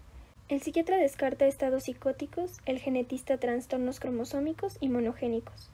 No debe tener antecedentes penales, ni antecedentes de intentos de suicidio y de adicción a estupefacientes. Debe cumplir mínimo 2 años de fase travesti, hormonal y el cirujano urólogo descartar contraindicaciones médicas para la cirugía de reasignación. El consentimiento escrito del paciente es la fase final y desde luego el seguimiento del paciente por siempre. Javier Flores, en La Jornada, 10 de abril 2012, nos comenta el caso de Jenna Talakova, de 23 años, considerada en los certámenes de belleza una de las mujeres más hermosas de Canadá. Fue aceptada finalmente para participar en el concurso en el que se elige la representante de ese país en Miss Universo. Algo que parecería tan banal como una pasarela en la que se promueve una concepción estereotipada de lo femenino, adquiere sin embargo una gran importancia, pues la joven originaria de Vancouver fue reconocida al nacer como niña. En efecto, durante la infancia y la adolescencia, Jenna contaba con todos los atributos biológicos de un varón, pero rebelándose ante esta condición, se sometió a los 16 años a tratamientos hormonales y a los 19 a una intervención quirúrgica, para cambiar de forma irreversible su sexo. Ahora es una mujer reconocida legalmente como tal y protegida por las leyes contra la discriminación, por lo cual, al menos teóricamente, hoy está en condiciones de ser elegida la mujer más bella del planeta. Javier Flores afirma que, en algunos medios se les considera una enfermedad mental, por ejemplo, en la cuarta edición del Manual Diagnóstico y Estadístico de los Trastornos Mentales, DMS por sus siglas en inglés, cuya autoridad para algunos es incuestionable, opinión que no comparto, pues ha incurrido en el pasado en errores garrafales, como considerar hasta antes de 1973 a la homosexualidad como patología. También en la Clasificación Internacional de Enfermedades, IDC-10, por su abreviatura en la lengua inglesa, que incluye el transexualismo en un capítulo titulado Desórdenes de la identidad de género. Por cierto, avalada por la Organización Mundial de la Salud. Es de esperar que con el tiempo esto cambie, como puede constatarse en los adelantos publicados para la quinta edición del DMS y en algunos estudios médicos. Transgenerismo es un nuevo término que trata de incluir en forma amplia las variantes reconocidas de la orientación sexual y el transexualismo como disforia de género. Sin embargo, la medicina y la psicología evolucionan lentamente. El desarrollo de las legislaciones para la protección de los derechos humanos ha dado en varios países sustento y protección legal a las personas que cambian de sexo. Lo anterior muestra que hay una transformación, en la que las leyes avanzan mientras otros sectores se van quedando rezagados, y confirma, en mi juicio, las tesis de Michel Foucault sobre el papel de la medicina, la psicología y las leyes como dispositivos de control de la sexualidad humana, los cuales sin embargo se mueven aunque de forma no sincrónica. En algunos países como el Reino Unido, por ejemplo, se ha establecido legalmente que el transexualismo no puede considerarse enfermedad mental ni de algún otro tipo. Entre los factores sociales asociados a estos cambios, no puede desconocerse la labor de las organizaciones civiles que luchan por los derechos de las personas lesbianas, gay, bisexuales y transgénero. La aceptación de Jenna Talakova en el certamen de belleza no ha sido un proceso exento de obstáculos. Sin embargo, las leyes en Canadá figuran entre las más avanzadas en la defensa de los derechos humanos y le han otorgado su respaldo. Jenna cuenta con acta de nacimiento, pasaporte y otros documentos oficiales que la acrediten legalmente como mujer. Inicialmente fue descalificada y su nombre borrado de la lista de finalistas, pero ante la advertencia de emprender acciones legales por discriminación contra el magnate Donald Trump, dueño de los concursos Miss Universo Internacional y de su versión canadiense, se produjo una rectificación y ahora forma parte de las mujeres más hermosas del mundo, de acuerdo con los estándares y concepciones impuestos en esas competencias. Javier Flores en La Jornada, 10 de abril 2012. Emasculación traumática. La mutilación traumática accidental o criminal de genitales es frecuente y requiere de un tratamiento similar al transexualismo. Como ejemplo, el célebre caso de David Reimer, Bruce Brenda David, gemelo idéntico, sano que a los 7 meses de edad el cirujano mutiló accidentalmente su pene en circuncisión por electrofulguración. El doctor John Money, prestigiado sexólogo del Hospital Johns Hopkins, en asesoría a los padres aconsejó reasignarlo a niña, Brenda, a los 2 años de edad. El niño Bruce jamás aceptó la identidad femenina y hubo intentos de suicidio. A los 12 años de edad recuperó su identidad masculina como David. A los 38 años de edad, 2004, David se suicida. 2 años antes, su gemelo Brian con esquizofrenia se había suicidado. En 28 países de África se practica la mutilación del clítoris y la infibulación, vagina cerrada, como rito religioso de iniciación. La mujer no debe sentir placer, eso está reservado para el varón. 3 de cada 4 mujeres en Mauritania tiene su clítoris mutilado. Al finalizar 2008, 3 millones de niñas africanas serán mutiladas. La circuncisión en el varón también tiene significado religioso entre los judíos y musulmanes. Sin embargo, la Academia Americana de Pediatría solo la indica en casos de fimosis y parafimosis. También se recomienda como prevención de las enfermedades de transmisión sexual. Capítulo 6. Ética de los estados intersexuales. Introducción. ¿Debe solicitarse al paciente pediátrico su consentimiento para realizar la reasignación quirúrgica de genitales? ¿Debe posponerse la cirugía hasta que el paciente cumpla la mayoría de edad? ¿Los trastornos de la diferenciación sexual deben ser valorados y tratados en hospitales de alta especialidad del sector público con una actitud no discriminatoria? A estos y otros dilemas éticos se enfrenta el equipo de salud interdisciplinario abocado a diagnosticar y tratar en forma integral a los pacientes con genitales ambiguos. Ofreceremos algunas reflexiones que nos sirvan de motivación para ahondar más en este tema de la ética de los estados intersexuales, en donde la experiencia nos ha enseñado que el sector salud mexicano muestra todavía resistencias y prejuicios. Definición. La bioética no es una religión, ni tampoco es una ciencia, aunque muchos intelectuales piensan que sí. Por un lado, los fundamentalistas afirman que las normas morales son revelaciones sagradas, y por otro lado, los positivistas están empeñados en hacer de la bioética una ciencia social con metodología endeble. Ambos predican la universalidad de los valores éticos y morales. Sin embargo, la realidad es terca, y los hechos nos revelan la relatividad moral de las costumbres distribuida a través de las comunidades y aldeas e inclusive en una misma metrópoli. Como afirmó Wittgenstein, Dios no se revela al mundo a través de la razón.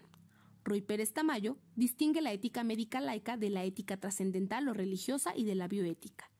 La ética médica laica está centrada en la relación médico-paciente y para que sea óptima debe seguir los 4 principios del código o reglas de la ética médica. No hacerlo es una falta de ética médica y el médico que no lo hace se convierte en un médico malo, en un mal médico y además es un médico inmoral. El médico y la muerte. Estos 4 principios son: 1. Estudio continuo de la medicina. 2. Docencia e instrucción al paciente, familia y a la comunidad. 3. Investigación médica científica. 4. Manejo integral del paciente y su padecimiento. Para Ruy Pérez Tamayo, la bioética es un conjunto de principios generales de las relaciones humanas y en general con la naturaleza viva, es decir, los ecosistemas. La ética médica vendría siendo una rama de la bioética que se centra en la relación médico-paciente. La medicina, según el profesor Ruy, tiene como objetivos: 1. Preservar la salud. 2. Curar. Y 3. Evitar la muerte prematura. Estos objetivos se centran en la relación médico-paciente y si se cumplen, se vuelven óptima, positiva y respetuosa, siempre y cuando se ajuste a los 4 principios de la ética médica laica ya mencionados. Por último, la ética trascendental es una ética dogmática, religiosa, se basa en la fe y no permite el cuestionamiento y por lo tanto no es aplicable a la medicina. Pero entonces, ¿qué es la bioética? Para los que nos posicionamos del lado de la ética discursiva, la bioética es una disciplina de reflexión crítica, analítica y comparada de la relación del ser humano con la biosfera sancionada por valores.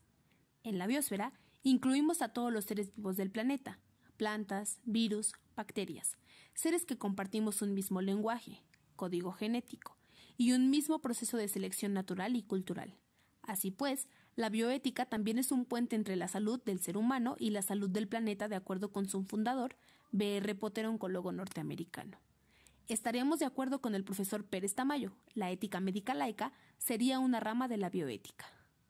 Antecedentes.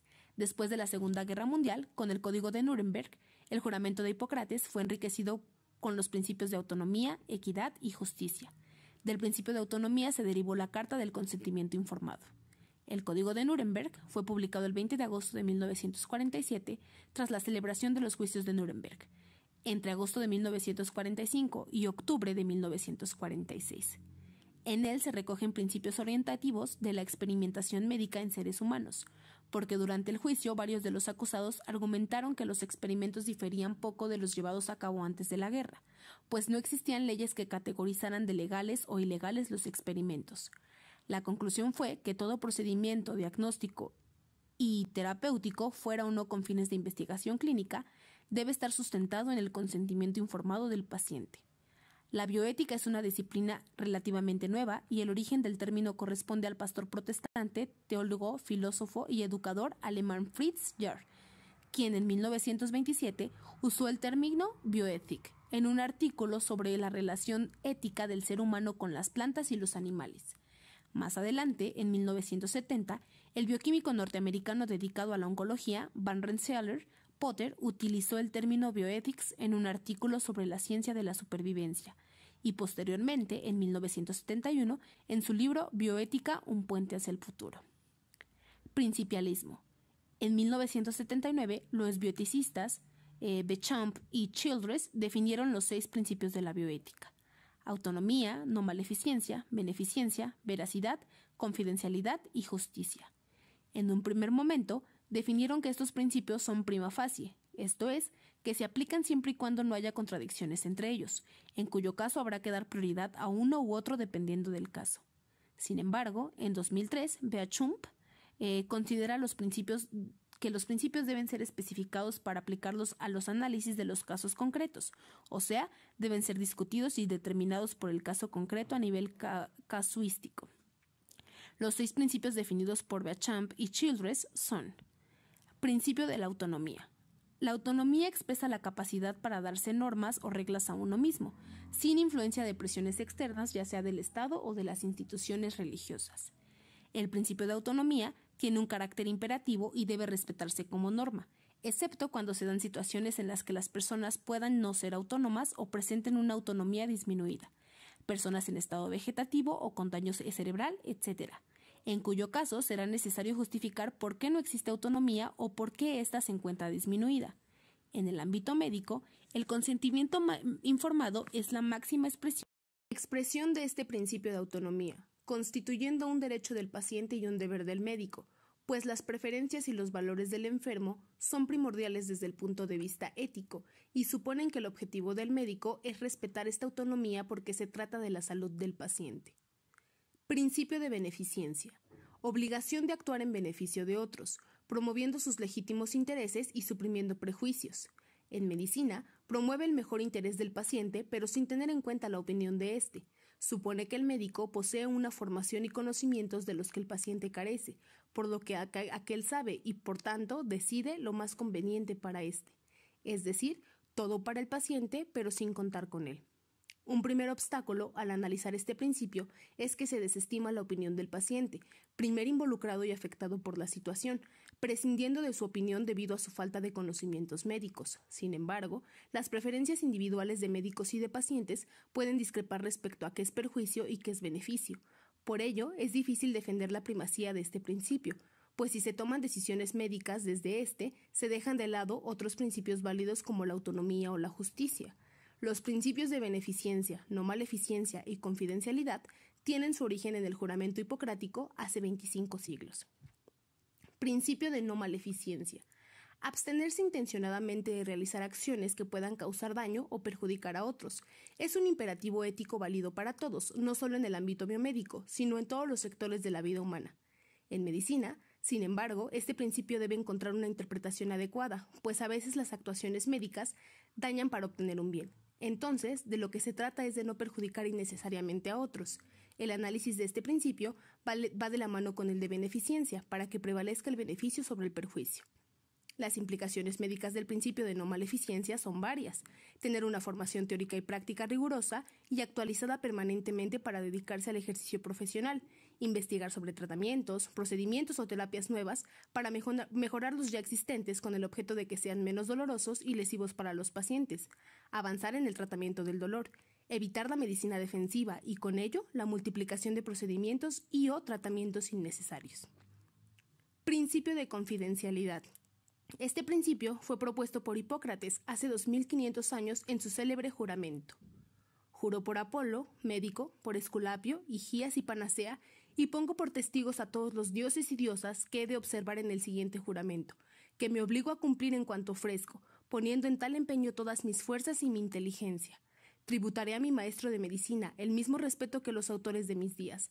Partiré con ellos mi fortuna, y los socorreré si lo necesitaren. Trataré a sus hijos como a mis hermanos, y si quieren aprender la ciencia, se la enseñaré desinteresadamente y sin ningún género de recompensa. Instruiré con preceptos, lecciones orales y demás modos de enseñanza a mis hijos, a los de mi maestro y a los discípulos que se me unan bajo el convenio y juramento que determine la ley médica y a nadie más. Estableceré el régimen de los enfermos de la manera que les sea más provechosa según mis facultades y a mi entender, evitando todo mal y toda injusticia. No accederé a pretensiones que busquen la administración de venenos, ni sugeriré a nadie cosa semejante. Me abstendré de aplicar a las mujeres pesarios abortivos. Pasaré mi vida y ejerceré mi profesión con inocencia y pureza. No ejecutaré la talla, dejando tal operación a los que se dedican a practicarla. En cualquier casa donde entre, no llevaré otro objetivo que el bien de los enfermos. Me libraré de cometer voluntariamente faltas injuriosas o acciones corruptoras, y evitaré sobre todo la seducción de mujeres u hombres, libres o esclavos. Guardaré secreto sobre lo que oiga y vea en la sociedad por razón de mi ejercicio, y que no sea indispensable divulgar, sea o no del dominio de mi profesión, considerando como un deber el ser discreto en tales casos. Si observo con fidelidad este juramento, séame concedido gozar felizmente mi vida y mi profesión, honrado siempre entre los hombres. Si lo quebranto y soy perjuro, caiga sobre mí la suerte contraria. Actualmente, este principio adquiere una importancia renovada como consecuencia del surgimiento de la genómica. El dilema radica en que la tecnología genómica permite, a partir de muestras biológicas de origen hospitalario rutinario, es posible realizar análisis genómicos sin el consentimiento de los pacientes que son valorados en los hospitales para diagnóstico y tratamiento. Principio de veracidad. De primera intención, podría parecer una obviedad mencionar la veracidad en la relación médico-paciente. Sin embargo, ocultar la información suele ser una práctica frecuente en el consultorio clínico. La objeción de conciencia, precepto que se ha visto renovado en la actualidad, puede ser proclive cuando es pervertido por el médico objetor, pretexto de sus convicciones frecuentemente religiosas, manipular o sesgar la información con el propósito de evitar o promover cierto tipo de tratamientos o diagnósticos. Es evidente el peligro y el precipicio de la mala praxis y la negligencia médica a la que conlleva la objeción de conciencia. Principio de justicia. Tratar a cada uno como corresponda con la finalidad de disminuir las situaciones de desigualdad ideológica, social, cultural, económica, etc. En nuestra sociedad, aunque el ámbito sanitario, la igualdad entre todos los hombres, es solo una aspiración, se pretende que todos sean menos desiguales, por lo que se impone la obligación de tratar igual a los iguales y desigual a los desiguales para disminuir las situaciones de desigualdad. El principio de justicia puede desdoblarse en dos: un principio formal, tratar igual a los iguales y desigual a los desiguales, y un principio material, determinar las características relevantes para la distribución de los recursos sanitarios, necesidades personales, mérito, capacidad económica, esfuerzo personal, etc. Las políticas públicas se diseñan de acuerdo con ciertos principios materiales de justicia.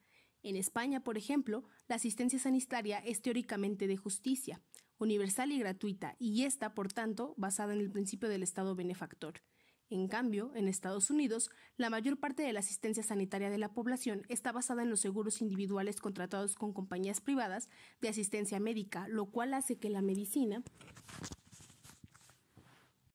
norteamericana, desde el punto de vista de la ética médica laica, sea de las más inmorales del planeta. Para excluir cualquier tipo de arbitrariedad, es necesario determinar qué igualdades o desigualdades se van a tener en cuenta para determinar el tratamiento que se va a dar a cada uno. El enfermo espera que el médico haga todo lo posible en beneficio de su salud, pero también debe saber que las actuaciones médicas están limitadas por una limitación impuesta al médico, como intereses legítimos de terceros. La relación médico-paciente se basa fundamentalmente en los principios de beneficencia y de autonomía, pero cuando estos principios entran en conflicto, a menudo por la escasez de recursos, es el principio de justicia el que entra en juego para mediar entre ellos. En cambio, la política sanitaria se basa en el principio de justicia y será tanto más justa en cuanto se consiga una mayor igualdad de oportunidades para compensar las desigualdades. Como ya mencionamos, la bioética nace con la publicación de Potter en 1971 y logra recopilar las aportaciones históricas en relación a la reivindicación de los derechos del hombre, las reflexiones filosóficas morales y los avances de la tecnociencia médica en forma dinámica y permanente actualización. Por lo tanto, la bioética es hoy por hoy la herramienta de referencia obligada para debatir sobre los dilemas de la relación del hombre con el hombre y sus ecosistemas. En el ámbito de los estados intersexuales no es la excepción.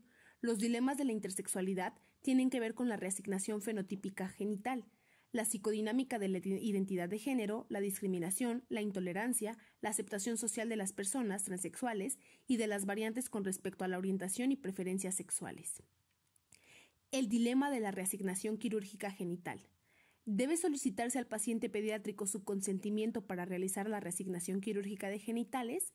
¿Debe posponerse la cirugía hasta que el paciente cumpla la mayoría de edad? Los trastornos de la diferenciación sexual deben ser valorados y tratados en hospitales de alta especialidad del sector público con una actitud no discriminatoria. Estas y otras preguntas deben ser analizadas y discutidas en los comités hospitalarios de bioética con plena autonomía e independencia de cuerpo del gobierno nosocomial, con el propósito de que las recomendaciones sean para el pleno beneficio de los pacientes con intersexo y no se vean intervenidas por los prejuicios de los médicos que formen parte de los grupos interdisciplinarios que participan en la atención del paciente, así como los directivos médicos. La presencia de los comités de bioética en la vida hospitalaria ya es obligatoria por ley, Ley General de Salud, artículo 98 y 41 bis. En un estudio realizado por Valdés Martínez y Col, en la Revista Panamericana de la Salud en 2008, de 619 hospitales de la República Mexicana encuestados, 116 informaron tener un comité de ética funcionando, cifra que representa el 19% de los nosocomios del país. Lo más preocupante de estos resultados es que en todos los comités de ética estaba participando personas que formaban parte del gobierno del hospital. Resulta fácil advertir que violaban la regla principal de la constitución de un comité hospitalario de bioética, que es la total independencia de los comités de los cuerpos de gobierno de dichas unidades de salud. Esto nos habla de la todavía resistencia por parte de los cuerpos del gobierno del sector salud mexicano de tener en sus unidades comités de ética que representan por definición un factor crítico tanto meso como microbioético, es decir, un factor crítico de la actuación tanto del cuerpo directivo como de los médicos en funciones clínicas. Vera Gorali nos menciona que el hermafroditismo, un término proveniente de la mitología griega, principalmente se refería a los genitales ambiguos externos. Lo que antes era llamado hermafrodita, en la posmodernidad, toma un giro semántico, el intersexo o transgénero. Las sociedades occidentales repudian toda variación de lo establecido por la cultura binaria masculino-femenino con sus correspondientes genitales externos, que dicho sea de paso son nuestras credenciales de iniciación en la familia y en la sociedad. A esas variaciones se les estigmatiza con vocablos como desviaciones, perversiones y ambigüedad. Un modo de arreglárselas con la diferencia que plantea la ambigüedad sexual es la práctica quirúrgica sin que haya un pedido y quizás tampoco el consentimiento informado del paciente. Las voces de los que han sido víctimas de esa solución aportada por algunas especialidades de la medicina se empezaron a levantar pidiendo que se consideren otros paradigmas que se apartan del discurso médico y jurídico. El dilema ético radica en la obligatoriedad de la reasignación quirúrgica. Es importante mencionar que las instituciones de salud en México no consideran una prioridad el tema de los estados intersexuales, cuestión que nos coloca en el ámbito internacional como una medicina deficiente, que trastoca los principios éticos básicos ya mencionados. Para que el paciente pueda otorgar su consentimiento, se requiere de un exhaustivo asesoramiento genético en base a un diagnóstico de certeza del estado intersexual. El asesoramiento genético es un proceso de intercomunicación entre el médico y el paciente, incluyendo a la familia. La información debe ser objetiva, respetando la autonomía moral del paciente, independientemente de los valores del médico. Se hará del conocimiento de los asesorados de todas las herramientas diagnósticas y terapéuticas existentes de acuerdo a los avances de la tecnociencia médica, sin que esta información sea sesgada o tendenciosa.